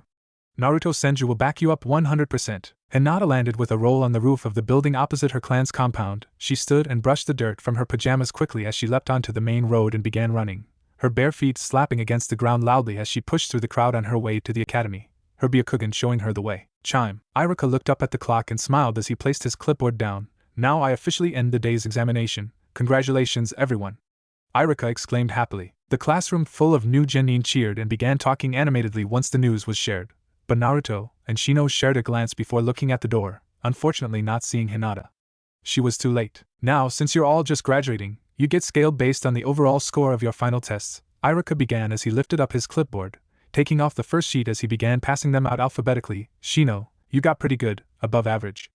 Iruka congratulated before moving on from Aburame to Akimichi. Mizuki stood as well as he held up his own clipboard and began clapping for attention. Alright, settle down. Our last act as your sensei is to inform you about ninja registration. From 3 onwards the registry will be open and all you have to do is go and get your photo taken and fill out a few forms. The registry will be open for the next few days so it's no rush, Mizuki said with a shrug. But the most important thing is to come back to the academy and meet in your original classroom at 9 tomorrow morning for team assignments.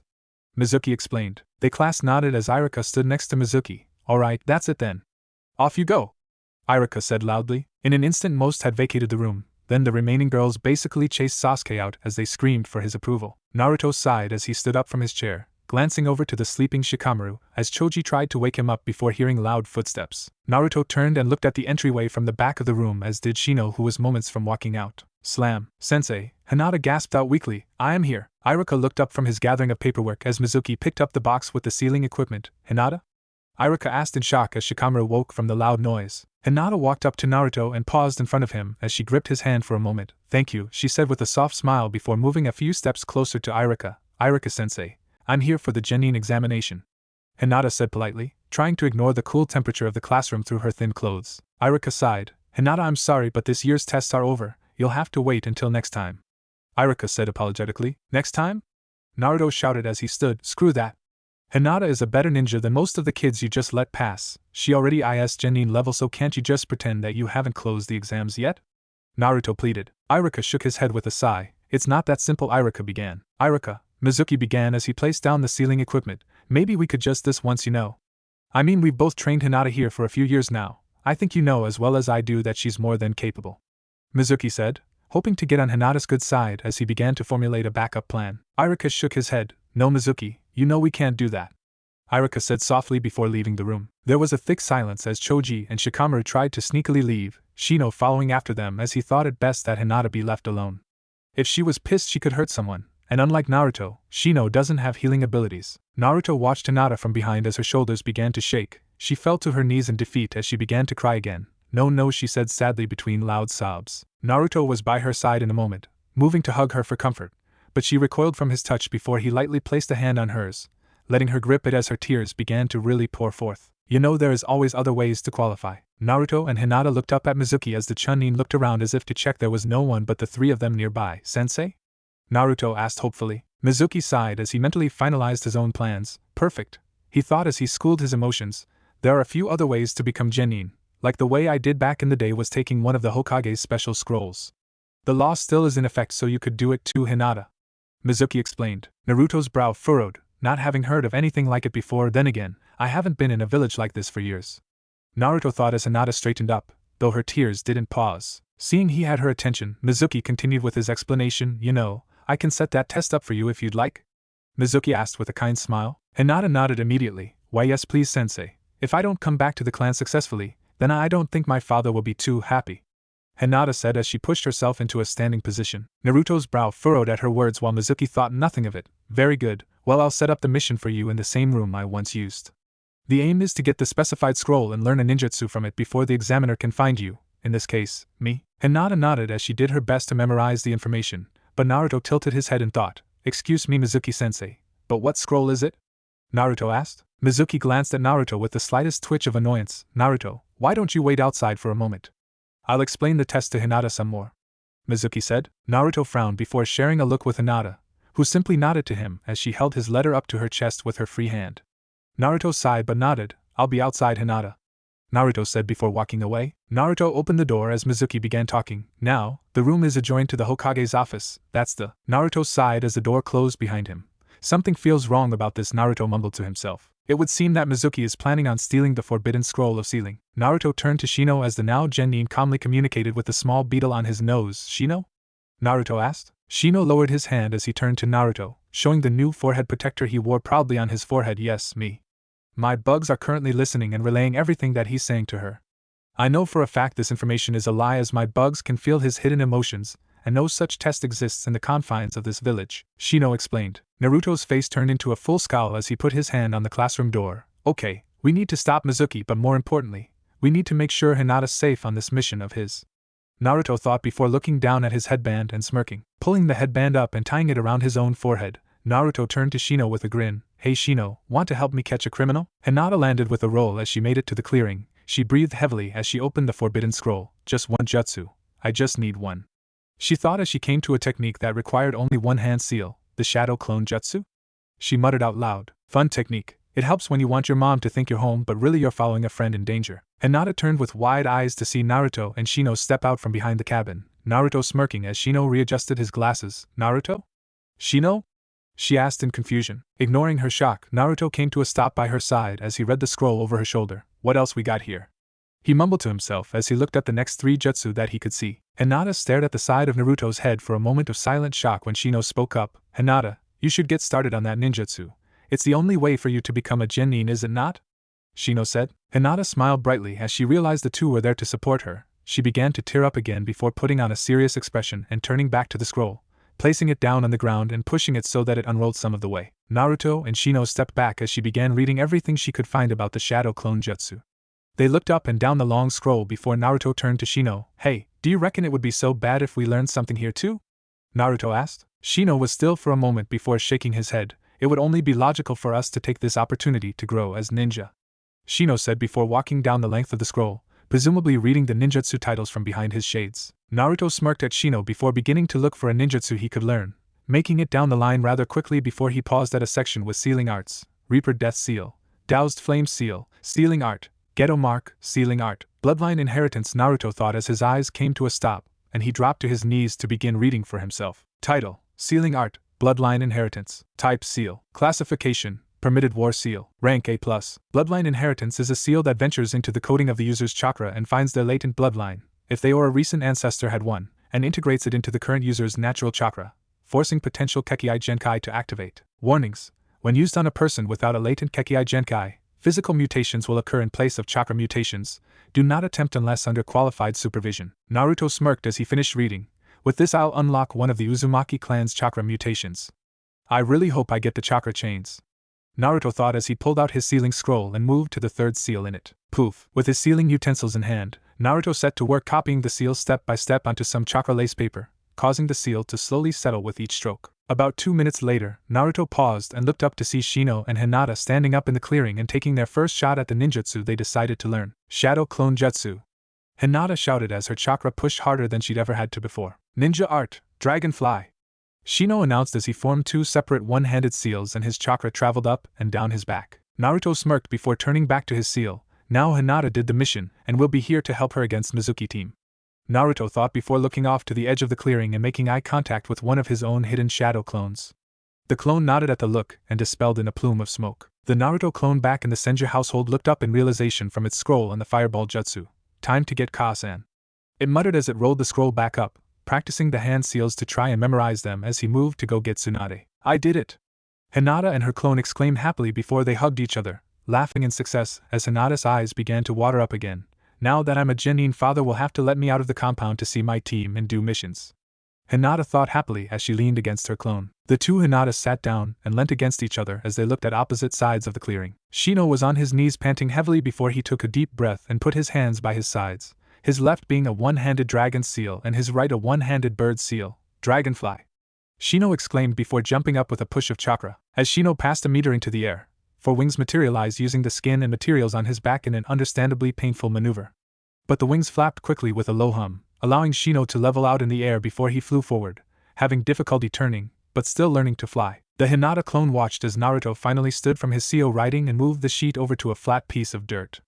Naruto looked at it for a moment as he sent chakra into it, causing the seal to glow an eerie blue before Naruto took off his shirt.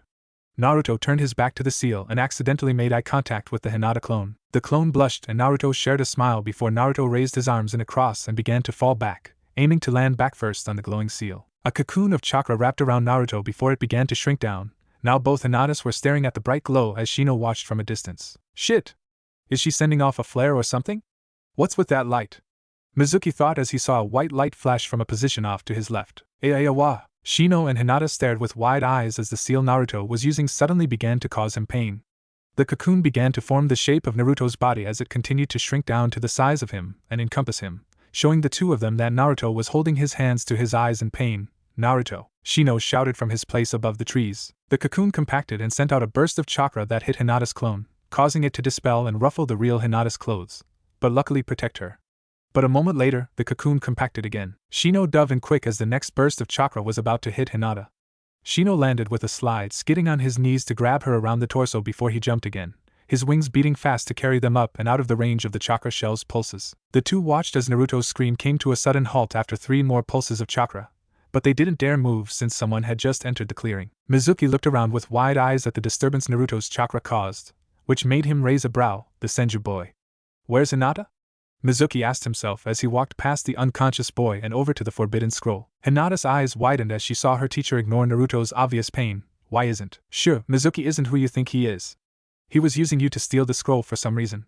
Shino whispered between deep breaths as the two of them circled the clearing to land on the top branch of a tree that looked over Naruto. Hinata's eyes widened at the words, but what about the test?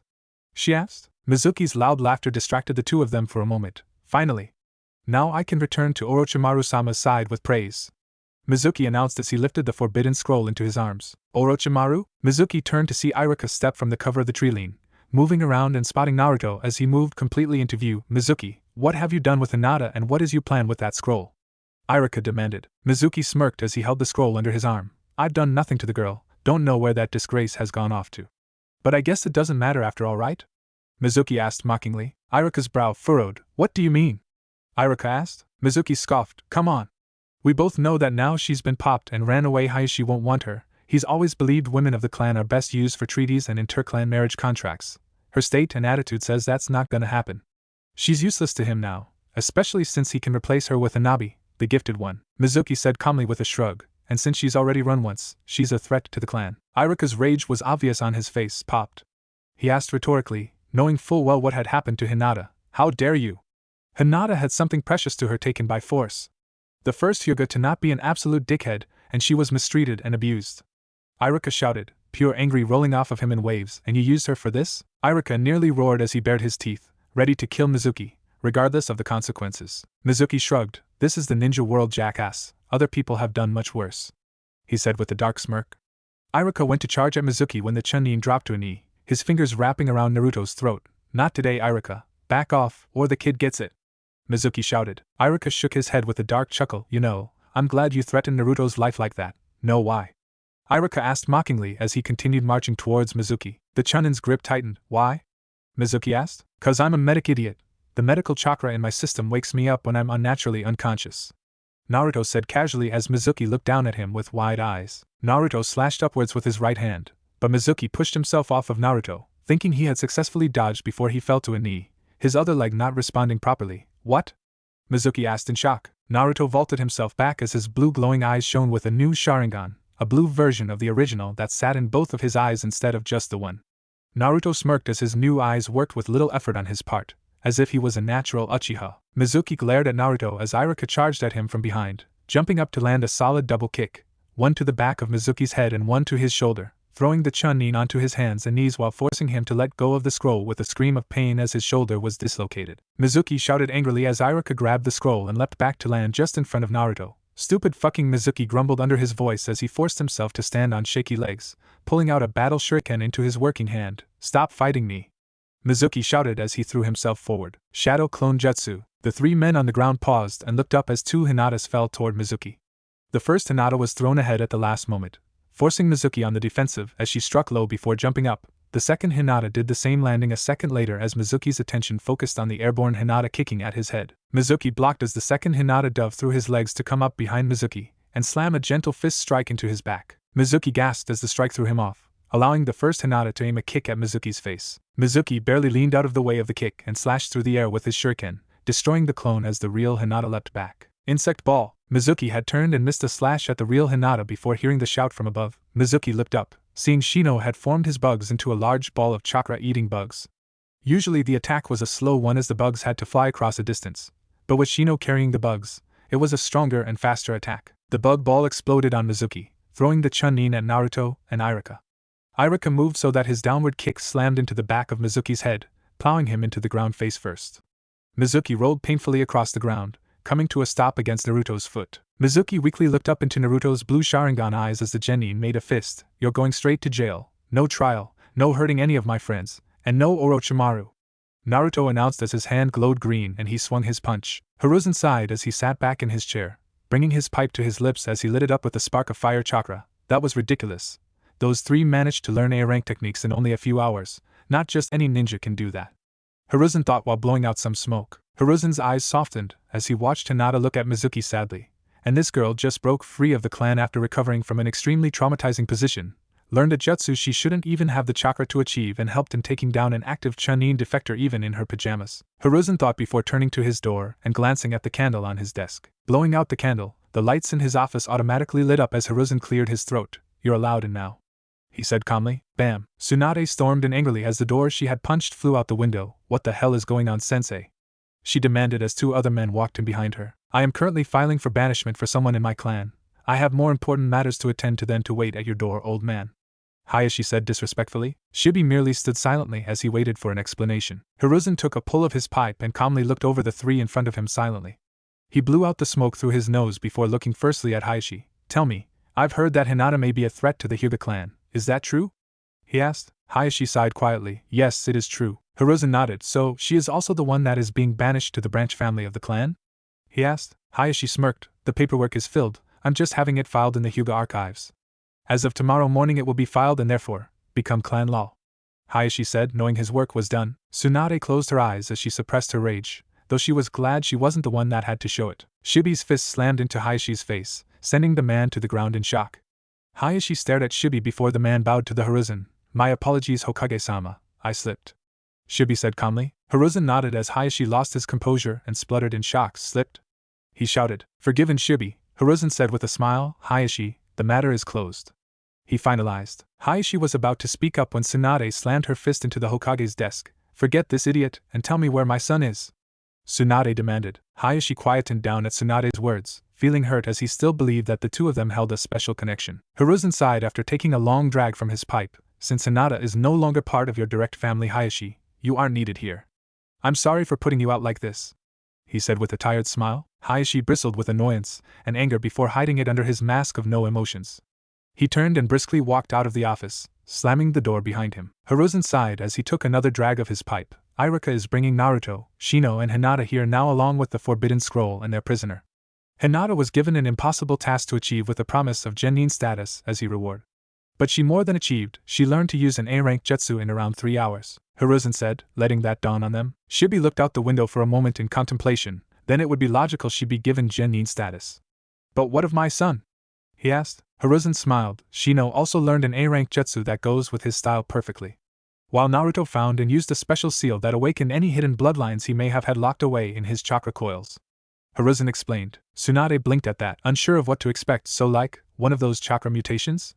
She asked. Hiruzen scratched his chin and thought as he looked up at the ceiling. Well, I think that's what he might have been aiming for, but it seems that instead it's done something with his Sharingan, the Hokage explained. Tsunade and Shibi were stunned quiet for a moment before a knocking was heard at the door, causing Hiruzen to straighten up as he nodded to Shibi. Shibi took a few short steps and opened the door silently, letting Irika lead the way and followed by the children. Ka-san, Naruto exclaimed as he ran over to Tsunade, hugging her around the waist. Tsunade sighed in relief as she took a knee, hugging Naruto tightly right back as she relaxed. Thank the log, I couldn't stand to lose you too, Tsunade thought protectively as she felt the Senju necklace press against her collarbone from its place around Naruto's neck. Naruto swallowed deeply as he felt the familiar tremor of holding and tears run through his mother's body. Ka-san, Naruto thought with a fair bit of guilt as he tightly hugged her back. Tsunade stepped back as she stood tall again, though a hand didn't leave Naruto's shoulder as she turned back to face the Hokage. Following her ex-sensei's gaze, she immediately understood why he was quiet. Hinata looked at the ground quietly with a soft smile on her face as Shino and Naruto were embraced by their parents. I'm glad their parents are here for them. It would hurt a lot if they were left alone after an ordeal like that, she thought, honestly happy for her friends while unknowingly sad at her own loneliness. Hinata. The young girl looked up as the Hokage said her name, causing her to blush in embarrassment, as she realized everyone was staring at her in her pajamas. Why yes, Hokage-sama? She asked timidly. The Hokage leaned forward as he watched her eyes. Tell me, what would you rather, the life of a ninja? Or slavery in your clan? He asked calmly. Hinata's eyes widened at his words. Why? She asked as she felt tears building up in her eyes. The Hokage kept a calming expression on his face as he spoke. Your father, Hayashi, has expelled you from his clan for leaving the compound against his order for the last time. He believed that after your experience, you would only do good as a branch house slave, giving way for Hanabi to become clan head, Hiruzen explained, watching as Hinata's arms fell slack by her sides. Right at this moment, you are being removed from the main house family, and you have two options that you need to sort out right now if you want to live under your own power. Hiruzen explained. Hinata stood in stunned silence for a moment, as stared at the Hokage for nearly a full minute. Hinata, the Hokage said forcefully, causing her to look up at him again. As of this moment, you are not part of the Hyuga clan. By tomorrow morning, you will be part of the Hyuga's branch family. As a ninja of the village, even a clan head needs your vocalized grant to become part of a clan. If you register as a ninja of the Leaf Village right now, you will be Hinata, Genin of the Leaf. No one but me would have direct influence over you. Hiruzen said as Hinata's eyes finally seemed to show realization. Not even a clan head. Hinata was silent for a moment as she nodded slowly. Do I have a chance at becoming Genin before tomorrow? She asked, her stutter nearly evaporated by the time she was done talking. Hiruzen smirked as he moved his hand, relaxing it on top of a new Konoha headband that sat on his desk. Well, it is against the law for me to leave an unattended civilian alone when they have knowledge on a high-level ninjutsu, so either I let the genius that managed to learn an A-rank jutsu become a ninja under my watch, or I have her imprisoned for an unspecified time period. Hiruzen said as he lifted the headband towards Hinata. Hinata of the Leaf, do you accept a position as Genin of our village? He offered with a smile. Hinata began to smile softly as she took a step forward, but the moment her foot touched ground, she paused. But what about Hanabi Amuto-chan? Hinata asked. Everyone paused at that. After a few moments, Shibi spoke up calmly. What is it that you are concerned about with your sister? He asked. Hinata chewed her bottom lip nervously. Tusan, he doesn't accept failure very well, and without me to be there, what if someone beats her in a training spar? Hinata asked, no more stutter evident in her voice. Hiruzen's brow furrowed. I'm not sure what exactly you mean, Hinata, but if you aren't part of that clan, you can't be persecuted by a clan for looking into an issue of child abuse. Hiruzen clarified. Hinata's eyes widened. Will I be protected by being a ninja of the village if I know things about the clan? She asked quietly. Hiruzen nodded yes, but only if you don't have the caged bird seal, am I right? He asked, wanting confirmation for a theory he'd agreed with upon hearing years before. Hinata nodded as she stepped forward towards the Hokage's desk again, the truth beginning to pour out of her. Yes, when branch members try to speak up or leave the clan, the elders of the main branch use it as a chance to show the younger generation how they basically enslave the branch family with the threat of pain and death. That's why she paused as she took a shaky breath. I hate the caged bird seal. Hinata nearly shouted suddenly, her tears pouring forth through her eyes. I hate my family for what they do to their cousins. I hate the clan for the separation and hatred they show each other, she said as she cried. I hate that my own father hurts everyone. I always have to play the weaker one between Hanabi and I, cause if she loses he'll hit her instead. I hate that the weakness I've had to hide behind made Kenta want to hurt me, and I hate not being able to stop it. She shouted with rage and sorrow-filled tears pouring down her face. Naruto and Tsunade stared in shock as the usually quiet Hinata finally seemed to explode with everything she had kept bottled inside. But it seemed like this was the reaction Hiruzen had wanted or expected, since he was easily able to reply, then take this chance to stop it all. Hinata. Hiruzen's powerful voice rang out as he stood, looking down at Hinata with a glow of encouragement in his gaze. This is the first step that only you can take to end these harsh clan practices. This is one of the moments that defines your life, he said as he walked around the desk, kneeling so that he was at eye level with Hinata. Will you hide in the clan and be slave to the Hyuga? He asked as he placed a hand on her shoulder. Or will you be the light that saves them? Hiruzen asked as he lifted his other hand, holding out the headband in offering. Hinata placed her hand on the headband and smiled softly. Yes, she said in a slightly raspy voice after shouting for the first time she could even remember. I choose to be Hinata of the Leaf, not of the Hyuga. Hinata said with a slight smile towards the Hokage. The Hokage looked up at the nearly forgotten Irika. Irika, would you do the honors? After all, only a teacher can announce an official graduation into the ninja life. Hiruzen said. Irika blinked once before smiling from his place at the door. Hi Hokage-sama, Irika said as he took the headband from Hinata and began to wrap it around her forehead. I officially declare you a genin of the Leaf Village, Hinata. Irika said with his smile still in place as he stepped back. Hinata turned to Irika with a bright smile, teeth and all as her shell of fear, quiet and sadness was all but shattered. Thank you, Irika-sensei, she exclaimed happily, her new headband tied firmly on her forehead. So you need a place to stay, right? Everyone in the office looked at Naruto as he finally stepped out of Tsunade's grasp and towards the ex-Hyuga as she stared at him with wide eyes. Don't you need a place to live now after the Hyuga clan house? He asked before looking up at Tsunade.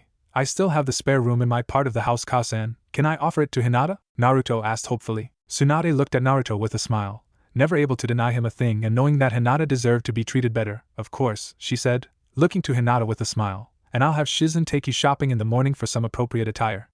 If you want, that is?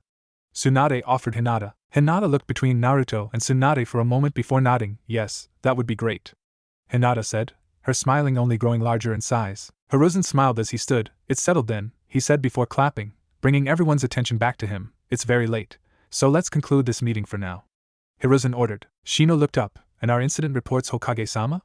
Shino asked. Hiruzen stroked his beard as he began walking back to his chair. True, well, I'll tell you what, by the time you each get your first mission, at which point of time I will see you in the mission hall, I would like a written report from each and every one of you detailing the entire incident, he said before looking up at Irika. But I'll have yours by tomorrow afternoon, as well as Mizuki's work desk at the academy brought here as well via sealing scroll. Okay. Irika nodded. Hi, Hokage-sama, he agreed. The third Hokage looked around the room one more time, taking in everyone's eyes as they felt the gravity of the situation. The Hyuga just lost some major power in the Leaf Village. Opening the door to his half of the house, Naruto stepped aside to allow Hinata to walk in past him. Welcome home, Hinata, Naruto said with a kind smile. Hinata looked over the small apartment-like area with a new look in her eyes. Home, she muttered with a sigh. Naruto frowned slightly as he watched Hinata stop a few steps into his place. He closed the door softly before looking at the clock on his wall, seeing it was nearing 2 in the morning. Tell you what, Hinata, I'll grab some of my smaller clothes that should fit you and leave them here, Naruto said as he crossed past Hinata, going to the first door visible from the doorway, right outside the bathroom door. Since the other room isn't set up yet, you can use my bedroom for the night since you'll need to be up early with Shizen-chan, he said as he gestured down the short hallway. I'll leave the light on for you, Naruto said with a kind smile. Hinata nodded before her shoulders began to shake. Naruto raised a brow before his medical training kicked in. The shock has worn off, she's about to break, Naruto realized as he stepped forward. Hinata collapsed to the side, getting caught by Naruto's strong arms before she came to a stop in his grip. She began to cry out her pain, everything that had penned up, her father, her clan, the incident with the late Kenta Hyuga. She let it all out. Naruto sat quietly as he enveloped his arms in medical chakra, the simple technique giving her a warm and comforting embrace as it began to amplify her brain's reading of her emotions, causing her to feel as much of the emotional pain she could handle in one massive push so that she could recover quicker. She sobbed. Naruto blinked and swallowed heavily as he tried to hold back his own tears. He could feel her pain as if it was oozing out of her and into him. The downside of being a medical ninja, empathy is the key to healing emotional problems, but in itself, the most painful for the healer, Naruto thought as he held her tight. Naruto closed his eyes as a single tear fell, waiting calmly. Nearly an hour passed before Hinata's breathing evened out and Naruto felt her go limp in his arms as she passed into sleep.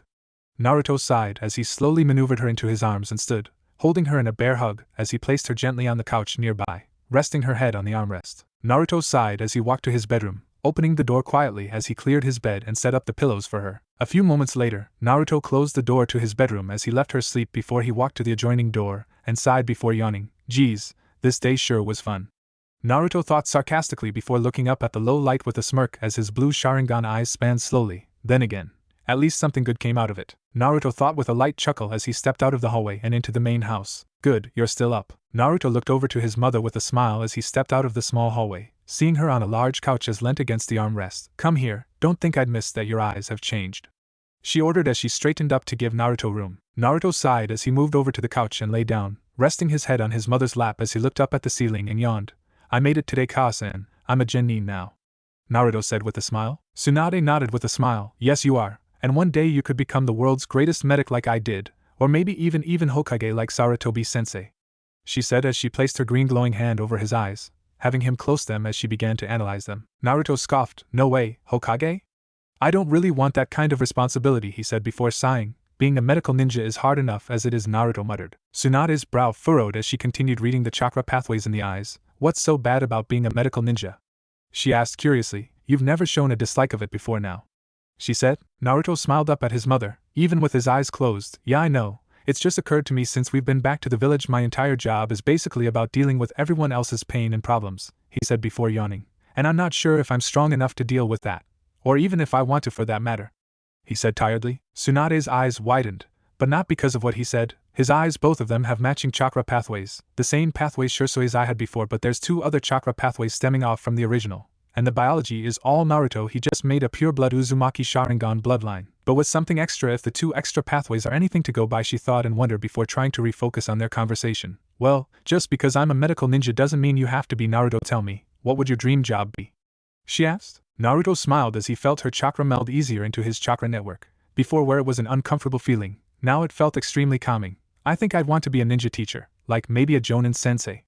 Or maybe since I already can be a medic, I can eventually become a teacher for that. Or he began with a shrug as he yawned again, maybe an academy instructor? Tsunade smiled softly. Little Naruto always just wants to help others be stronger, she thought with a smile as she felt the fully repaired chakra pathways that she had come to associate with the Manjikyu Sharingan. It seems his Manjikyu might even be available with less damage being done to his eyes, she thought before she pulled her hands away, her examination coming to a close for the time being. Tsunade blinked as she noticed Naruto's still face. She smiled softly as she picked up a pillow from the side of the couch. She set it next to her head as she rested back and closed her own eyes, planning to join him in sleep for the night. Tsunade-sama? Naruto? Tsunade began to stir as Tsubaki called her name. She opened her eyes to see her new maid standing on the opposite side of the coffee table, 2 sets of a healthy breakfast sitting in front of her. As soon as the observation really settled in, Tsunade sat up with a jolt, shaking Naruto awake and causing him to slowly sit up with a groan. Naruto asked as he wiped his eyes from sleep. Tsunade cleared her throat as she looked around the top floor of their hillside house, seeing that the morning light had been pouring in the window for at least an hour. Right, morning Tsubaki, Tsunade said with a sleepy smile. Naruto turned to the coffee table at the same time Tsunade did, both to take a deep breath through their noses as the smell of the breakfast Tsubaki had made them hit their noses. Both mother and son blushed as their stomachs rumbled in unison, but that was quickly drowned out by Naruto burying his face in his meal. Tsunade smiled down at the food before looking up at Tsubaki, who had obviously been up and active for a few hours at least. Thanks Tsubaki, Tsunade said as she took her first mouthful. She glanced around the room and raised a brow. Where's Shizen? She asked after swallowing. Tsubaki smiled at Naruto and Tsunade's pleased expressions. She and Hinata went shopping about half an hour ago to find Hinata some suitable ninja wear. I would have left you 2 to rest, but... She paused with a glance at Naruto as he scarfed down another mouthful. Naruto has team assignments in an hour, and you received a black label letter this morning, Tsunade-sama, Tsubaki said. Not knowing what a black label letter meant in a ninja village, Naruto paid it no heed as his eyes shot towards a clock. I gotta get ready.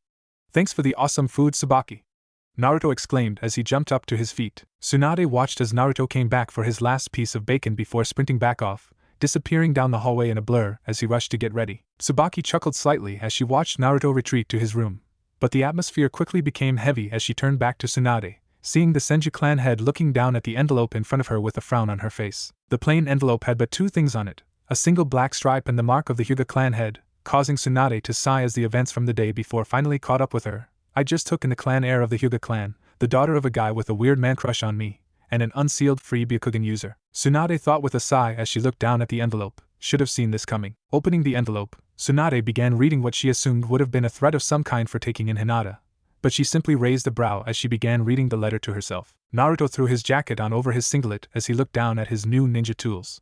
He wore a medic belt around his hips, holding 3 pouches under his jacket that held all that was necessary for an advanced field medic but sacrificing a full ninja pouch with shuriken and seal tags. He now also had a kunai holster strapped to his left leg and secretly 2 storage seals stitched into the inside of his jacket sleeves.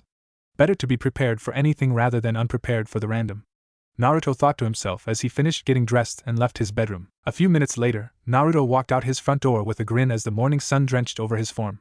He fastened his medic pack as he took the first few steps into the light and grinned up at it, the sunlight shining brightly off the hitai which he wore as a belt buckle like his mom used to when she was Genin. Looking ahead, Naruto's grin turned to a confident smirk as he began to march towards the academy. Life as a Konohagakure Genin, this is gonna be cool, Naruto thought to himself as he picked up his pace a little in excitement. It was some time later that Naruto actually focused on where he was going, and as he looked up, he got a shock at what, or rather who, he was seeing in front of him. Hinata blushed as she readjusted the forehead protector over her eyes, her Byakugan secretly activated underneath to help her not only train in it, but deceive all of her enemies into thinking she was disadvantaged by her lack of sight. She rather enjoyed having it active the whole time, especially since it made her feel more comfortable about the new clothes she was wearing, considering she could see way more of anyone else than they could see of her. Hinata's short blue hair was covered by the hood over her head, but her bangs were still visible over the headband that she wore proudly.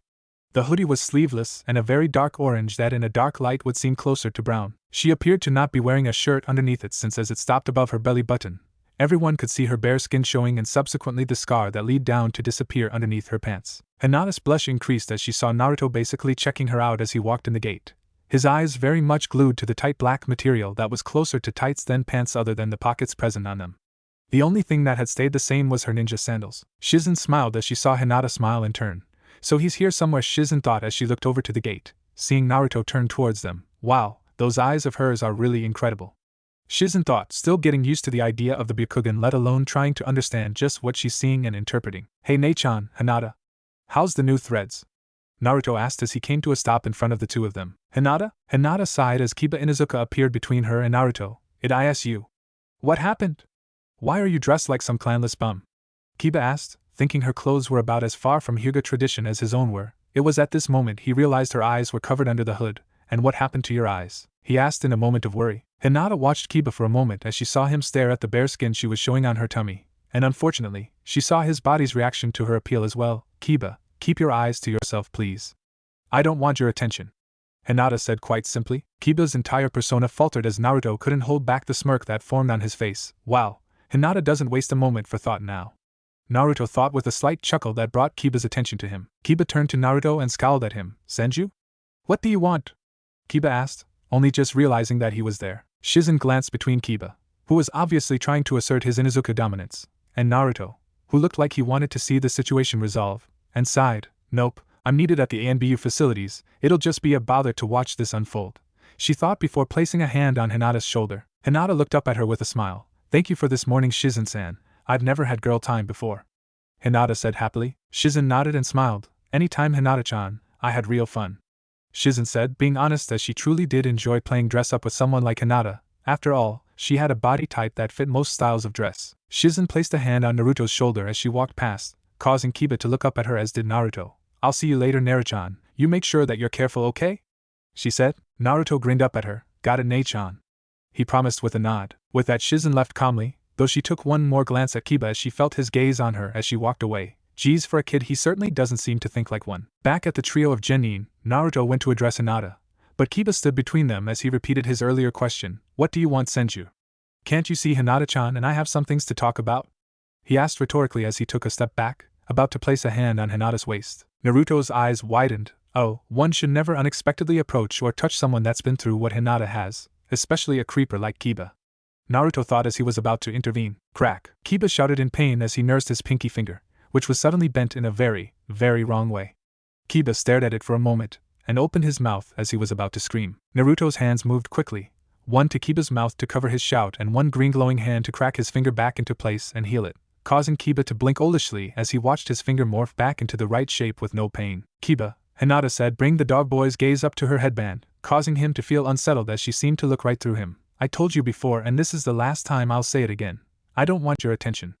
Hinata said with an emotionless voice. Kiba swallowed deeply and nodded. Holy shit, she's become a total badass babe, Kiba said as he openly stared at her. Naruto sighed as he let go of his finger while Hinata scowled at Kiba. Let's just go to class, okay guys? Naruto asked with a soft smile as the morning bell went off, normally signifying class starting. But today, it meant team assignments. Alright, Iruka said as he looked over the room full of freshly graduated Genin. Today is your first day as Genin and as such, it's my duty to inform each of you of the teams you've been placed on as well and if requested, your place in the class's final grade. Iruka said with a smirk, knowing from tradition that most would want to know. The class sat in quiet excitement, many of them wanting to know if they managed to get in the top circle of Genin, and hopefully get a better teacher for the next portion of their ninja careers. Now Team 1 will be Iruka began, going down his list of people on the clipboard in front of him. Time passed slowly as the first 6 teams were called out, and many people requesting their scores, some earning a little embarrassment, while others swelled with pride as they found themselves in the top 10. Team 7, Iruka began again as he smiled, seeing the names, Sasuke Uchiha, Naruto Senju and Hinata. Iruka said, his smile sliding slightly as he noticed that Hinata's name lacked the Hyuga. Wait, many people turned to Ino and Sakura as their yell nearly shattered glass. Sensei! Why does she get to be on Sasuke's team? She didn't even come to the exams. Ino shouted. Sakura nodded in agreement as she looked around the room, unable to recognize Hinata from her place next to Naruto in the back row. Where is she anyway? Sakura asked, wanting something to spend her anger on. Iruka sighed in exasperation, but Sasuke managed to grab everyone's attention as he spoke. Sensei, my ranking? He asked with no discernible emotion on his face or in his voice. Iruka's face moved into a slightly nervous smile. Sasuke, well, you came second, Iruka said. The class was quiet at that for a moment as Sasuke turned and glared across the classroom at Naruto, who was looking curiously at Iruka since he was supposed to be listening. Who came first? Sasuke demanded. Iruka scratched the back of his head. Now the person who came first hasn't asked for their score to be read out. Sasuke, I can't give that information away so easily, Iruka said apologetically. Naruto stood as he looked around, not knowing where Sasuke's usual spot was since he was new. Hey Sasuke, wanna come sit with Hinata and me? Naruto asked with a smile once he spotted Sasuke. Sasuke's glare withered as it seemed to have literally no impact on Naruto. Either he thinks he's better than me or he's actually glad we're on a team, Sasuke thought before he realized something. He had already stood and begun walking. Sasuke came to a stop at the desk before taking a seat in the empty chair next to Hinata, leaning back as he rested his feet on the table to look up at the roof. Though he was trying to act casual, he was trying to think of a way to find out if Naruto was the one to have beaten him. Ano, Iruka-sensei? What was my score? Everyone in the class turned to the hooded figure between Sasuke and Naruto as Hinata looked up from resting her head on her crossed arms. The class was mostly silent as almost no one realized who it was. Iruka smiled sadly up at Hinata. Sorry Hinata, but cause of the circumstances of your passing you didn't actually get a passing grade, so unfortunately you got the lowest score of the class, Iruka said. Sakura seemed to pounce on the opportunity to make her seem better than Hinata. Ha! Stupid dead last, she said as she pointed at Hinata. Sakura. The class was quiet again as Sakura turned to Sasuke with wide eyes. He's addressing me? Just me?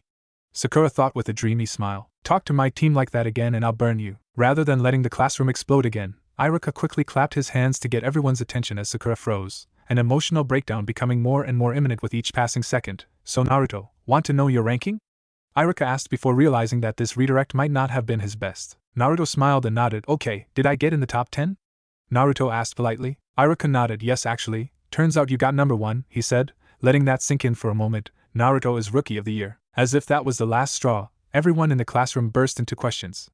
How Sasuke was beaten, how Hinata had passed, how Naruto got number 1 after only a week in the academy, even though Iruka clearly said that the final grade was reliant solely on the final exams. Iruka sighed as he looked around the classroom, realizing he had lost complete control over the kids that bombarded the silent Sasuke and Hinata with questions as Naruto tried to answer them all, realizing his teammates didn't want to. Oh screw it. I only really had to inform them of the teams and scores, Iruka thought with a sigh as he turned to his blackboard and picked up a piece of chalk. A few minutes after he began writing, he placed the chalk down and came to the realization that the room was mostly quiet behind him. Turning around, Iruka raised a brow as he noticed 3 things. 1. Every girl was glaring between Hinata and Sasuke. 2. Shino seemed to be the only one in the room standing, and 3. Almost everyone in the room seemed to have more than just a few bugs on their faces. Iruka blinked as Shino brought a single finger to his lips. Shh, he whispered gently. Iruka merely blinked again before a knock was heard on the door and a group of Jonin walked in. Team 1, with me, a sickly-looking Jonin said before walking back out the door. As the next few teams began to leave, Ino looked up at the board to see that Iruka had written the last few teams up as well as their sensei. I'm stuck with Fat Ass and the Lazy Bum?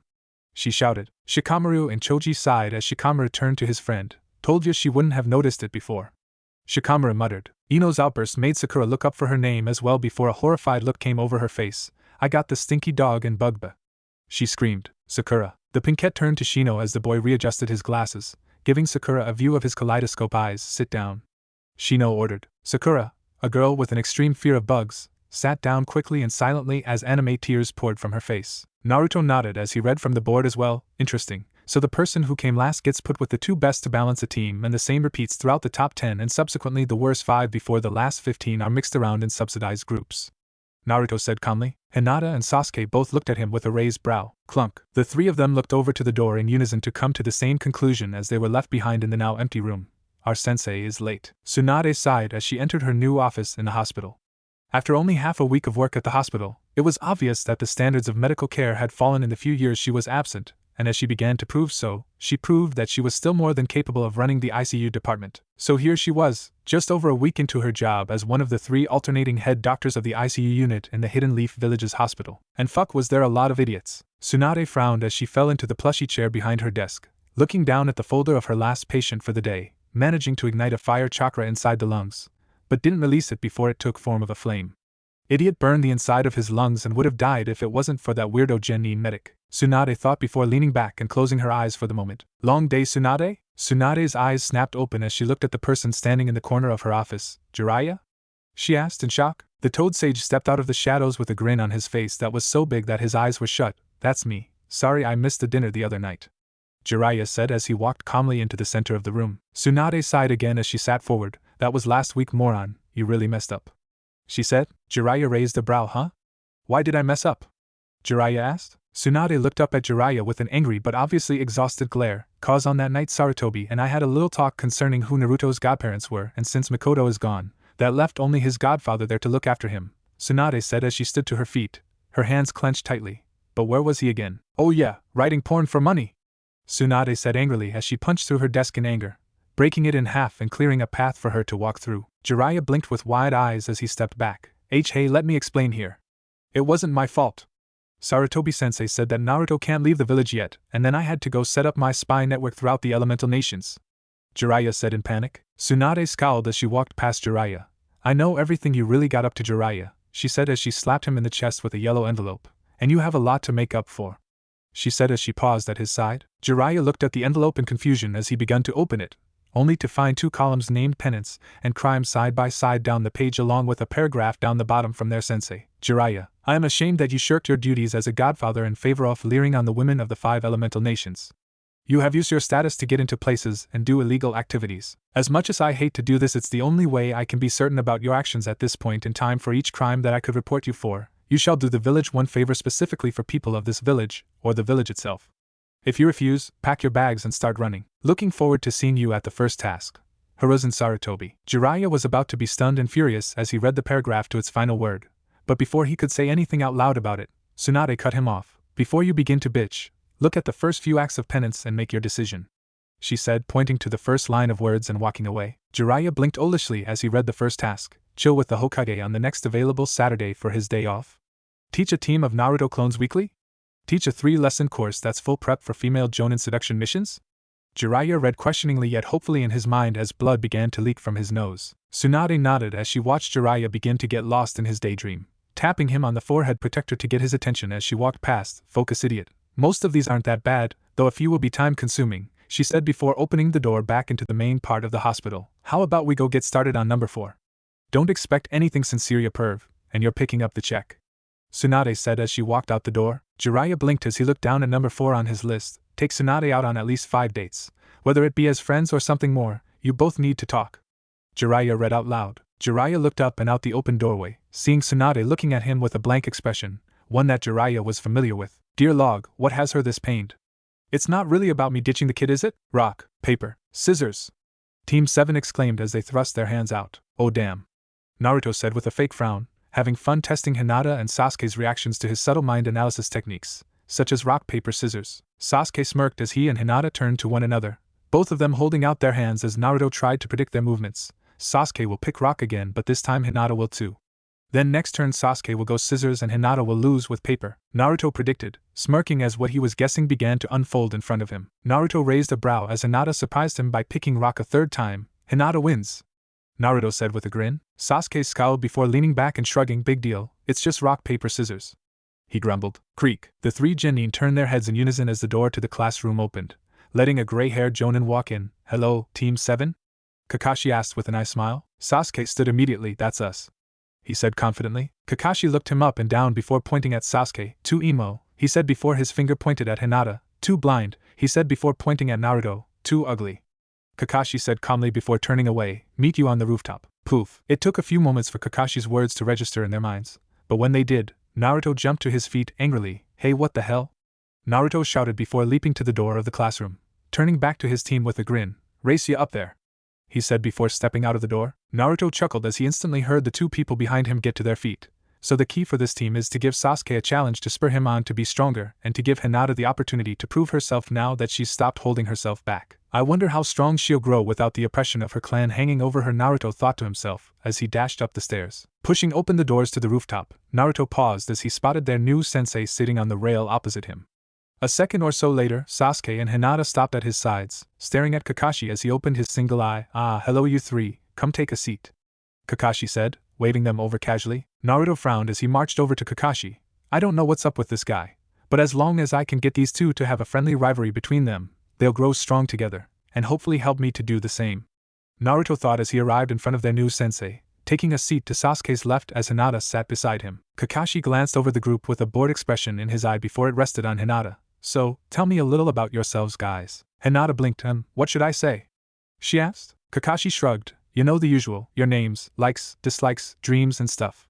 Kakashi explained. Naruto cut in, wanting to know more about their sensei. Why don't you show us how it's done, sensei? Kakashi held his chin and thought as he looked up at the sky. Well, let's see, my name is Kakashi Hatake. I like some things and dislike other things. Yeah, he muttered before pointing at Hinata. You go. Hinata blinked behind her headband, casually taking a glance of Sasuke and Naruto's expressions simultaneously as they focused on her. My name is Hinata of the Leaf. I like the chance that I've been given by being expelled from the Hyuga clan. I dislike the harsh practice of clan separation. My dream is to save my sister and everyone else from the horror that the main branch. And Hinata paused as she realized she didn't know what to say. And I want to have a real family with someone, she said, not even realizing her words until they were out before she looked down sadly. Kakashi blinked at Hinata's introduction. Okawe, this is interesting. When did she leave the Hyuga? He thought before glancing at the next in line. Naruto. Okay, Blondie, you're up. Naruto smiled. My name is Naruto Senju. I like the new friends I've made in Konoha and helping those that I can. And my team and my family, Naruto said, his smile becoming a grin. I like basically this village in general. So my dislikes, Naruto said as he tilted his head and thought, I guess violence really. I don't like people I care about getting hurt, even if that means I have to hurt someone else to keep my friends from pain. Naruto said before scratching the back of his head, but I don't really know what my dream is yet. I guess right now, it's to help me and my teammates grow stronger together. Naruto said happily. Kakashi, I smiled at Naruto. For the first time, here's a kid that I actually want to teach, and after only a few sentences too. Kakashi thought happily before turning to Sasuke, and last but in no way least, Sasuke glanced at Kakashi before looking down at his hands. I am Sasuke Uchiha. I don't like many things other than getting stronger, but I dislike many things that are constantly thrown in my way every day, Sasuke said, his glare hardening. And my dream is to rip out the heart of a certain man and make him watch it beat its last. He said darkly. The group was in a tense silence as Naruto looked down sadly. Itachi isn't the bad guy here. If only there was a way I could clear his name, Naruto thought, hoping beyond hope that somehow he was right about Itachi. Kakashi scratched the back of his head. I think I know a pretty good technique for that, Kakashi mumbled casually before looking back at the trio who were staring at him intently. Right? So I want you all to meet me tomorrow morning for your final test, alright? You guys know where Training Ground 7 is? Kakashi asked as he stood up and yawned in apparent boredom. Naruto shook his head. Nope, and what test? He asked. Kakashi, I smiled at the blonde. Well, get help from your friends. And this test truly decides whether you get to become part of a genin cell and take missions or not. Kakashi said. Hinata frowned. I know where Training Ground 7 is. Do you? She trailed off as she looked up, glancing between the two boys that were staring at her. Want to meet up in the morning? She asked. Naruto nodded. Yeah.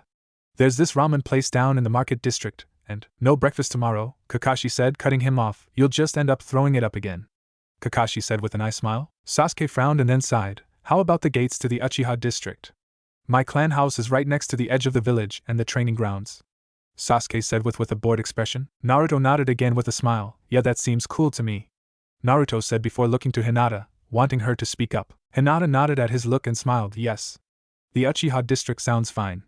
She said, though she was wondering if Naruto had forgotten that they now lived together. Kakashi chuckled as he watched the group before performing a one-handed tiger seal. Well, I'll see you guys in the morning then, Ja-eni, Kakashi said with a nice smile and a wave. Poof. Naruto and the others blinked in shock as the smoke dissipated. Was he a clone? Naruto asked. Hinata shook her head. His chakra signature was here, and he was solid. She said, causing Naruto to smirk. The two paused and turned as they saw the door close, Sasuke's head disappearing from view through the small window. Naruto blinked in confusion at Sasuke's abrupt departure, but Hinata quickly grasped his attention with her next words. So, Naruto, did you? She began, seeing Naruto raise an eyebrow at her expectantly, causing her to blush in embarrassment. You wanna go down to the market district? For some ramen? She asked nervously. Never having asked a friend out before, she looked off to the side nervously as she twiddled her fingers. Naruto smiled simply, happy that someone wanted to do something with him. This is what friends must be like. Naruto thought with a smile before speaking. Yes, ma'am. Wanna take a shortcut? Naruto asked as he jogged up to and stood next to the railing overlooking the edge of the building. Hinata sighed in relief even as she giggled at Naruto's words, stepping up beside him before looking down and frowning. I don't think we should jump from here, Hinata said softly. Naruto surprised her by grabbing her hand and pulling her into an awkward hug as he formed a ram seal behind her back. Stay close.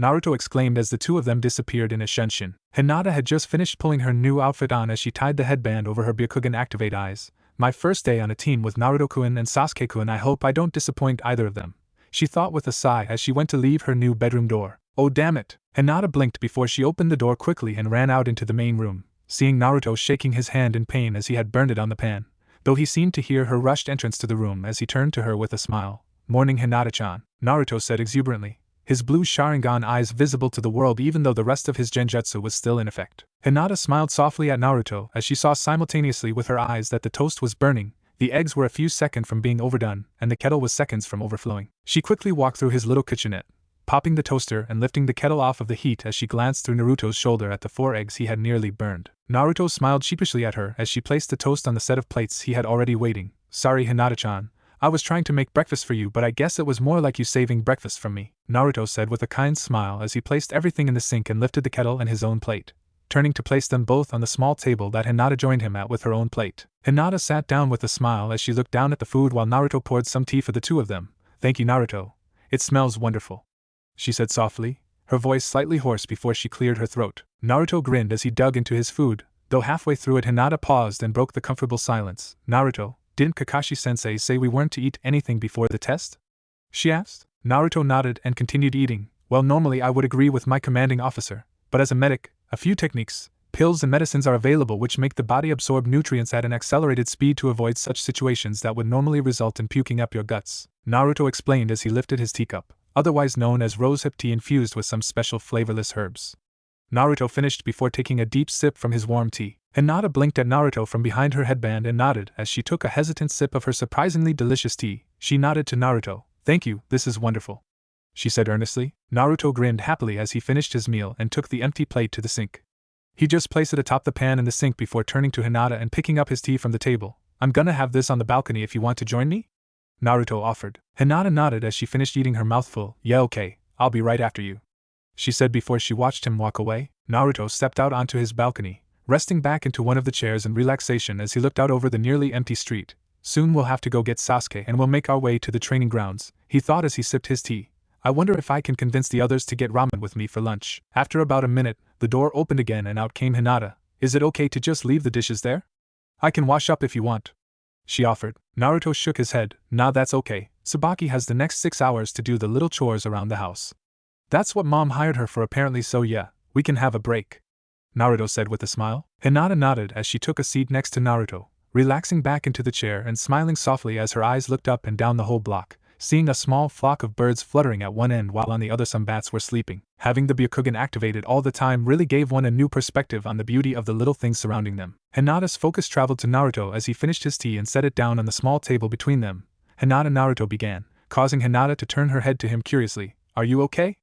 I mean, it must be just as new to you as it is to me now, the house I mean, Naruto said nervously, wanting to help somehow but not quite nailing down an idea of how to do so just yet. Hinata was quiet for a moment before nodding. Honestly, Naruto-kun, I woke up worrying about when I'd have to go back and all that came to mind is that I don't ever have to again, she said before smiling brightly. I'm very, very okay, she said with a relaxed sigh. Naruto smiled at her relaxed expression before stretching out in his chair. I'm glad, Naruto said sincerely as the two soaked in the calm air between them. Hey lovebirds, Hinata snapped out of her near-zen state as Naruto leaned forward to look down over the balcony. Ka-san, Naruto shouted in embarrassment as a light blush covered his cheeks. Tsunade laughed up at his reaction before speaking loudly again. You two better head off soon, you know. I'll see you tonight for dinner, alright? She asked rhetorically. Naruto nodded as Hinata quickly stood by his side, the two of them waving. Yeah, I know, later Ka-san, Naruto exclaimed. See you, Tsunade-sama, Hinata shouted in her soft voice. Tsunade waved one last time at the two of them before she started walking towards the hospital, making Naruto turn to Hinata and offer her a hand. Ready to go? Naruto asked. Hinata nodded and took a deep calming breath as she took his hand and stepped into his awkward hug as he once more formed a ram seal behind her back. In a shift of vision, the two were suddenly gone in a shunshin. Sasuke closed the gate to the Uchiha compound behind him as he glanced up and down the empty street. Not sure what I expected really, Sasuke thought with a sigh as he looked to his left. Feeling a shift in the wind, Sasuke turned to his right only to flinch as Naruto and Hinata were suddenly there in a blur, Naruto standing calmly as he supported the slightly woozy-looking Hinata. Morning, Sasuke, Naruto exclaimed before catching Hinata. Hey, are you okay, Hinata? Naruto asked. Hinata nodded as she regained her balance. It was an odd experience being pulled through someone else's shunshin. Why yes, she said as she stood tall, smiling at Sasuke as she turned her gaze to him. Good morning, Sasuke, she said politely. Sasuke nodded to the two of them. Morning. Where did you two jump from? He asked as he glanced around the nearby rooftops. Hinata opened her mouth to explain, but Naruto spoke quicker. Nah. Not giving away my super secret techniques so easily. Naruto exclaimed jokingly before linking an arm with Hinata and the obviously caught off guard Sasuke, forming the ram seal once more as Hinata held her breath. Arriving at the bridge to the training grounds, Sasuke landed on his back with his eyes closed in shock and slight pain, though feeling pressure on top of him. He opened his eyes before they widened even further. Hinata blushed as she realized she'd fallen on top of Sasuke. Then she used her eyes and realized what the pressure on her lips was. They were kissing Sasuke's lips. Naruto laughed as Hinata and Sasuke leapt apart, though Sasuke fell to his knee off balance while Hinata just stood blushing, getting used to the feeling of Naruto's shunshin as the blonde himself patted Sasuke on the back with a loud laugh. Ha ha.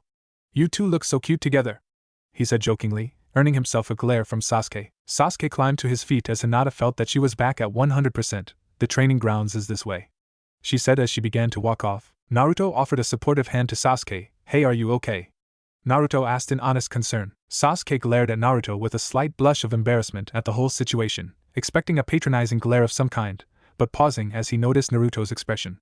Sasuke glanced at the offered hand and nodded before standing under his own power. I am, Sasuke said before marching after Hinata. Naruto smirked at the back of Sasuke's head as he walked away. Note to self, let Sasuke keep up his facade of calm and cool, and just maybe there's a way to get these two making each other stronger without it being a rivalry, Naruto thought as he followed his team with a scheming chuckle. Not 2 minutes later, Hinata led her teammates into a clearing, pausing as she got to its edge and pointed at the small sign. Here we are, she said. Sasuke and Naruto glanced around the clearing, Naruto smiling at the surroundings while Sasuke frowned as he noticed what wasn't there. Where is Kakashi? Naruto and Hinata blinked as they glanced around, noticing their sensei's absence as well. Oh man, you don't think he'll be as late as yesterday, do ya? Naruto asked. Sasuke frowned at the thought while Hinata shrugged. Well, this gives us time to set traps and stuff at least, she said as she began to walk across the field. Sasuke raised a brow. Traps? For our sensei? He asked. Naruto shrugged as he followed after Hinata. Well, I guess she's right. As ninja, odds are he's gonna want to see our skills, which usually means a fight, Naruto said with a frown. Sasuke scowled as he watched his two teammates walk away, taking a seat between the training posts before they began to take out ninja wire and objects of the like to see what traps they could make. Seeing the ninja wire caused Sasuke to smirk. Maybe I can try setting up the multiple angle shuriken trap, he thought as he glanced off to the side before walking away. Seeing Sasuke leaving with her Byakugan, Hinata lifted her head to say something when Naruto cut her off. It's okay, just let him do his own thing.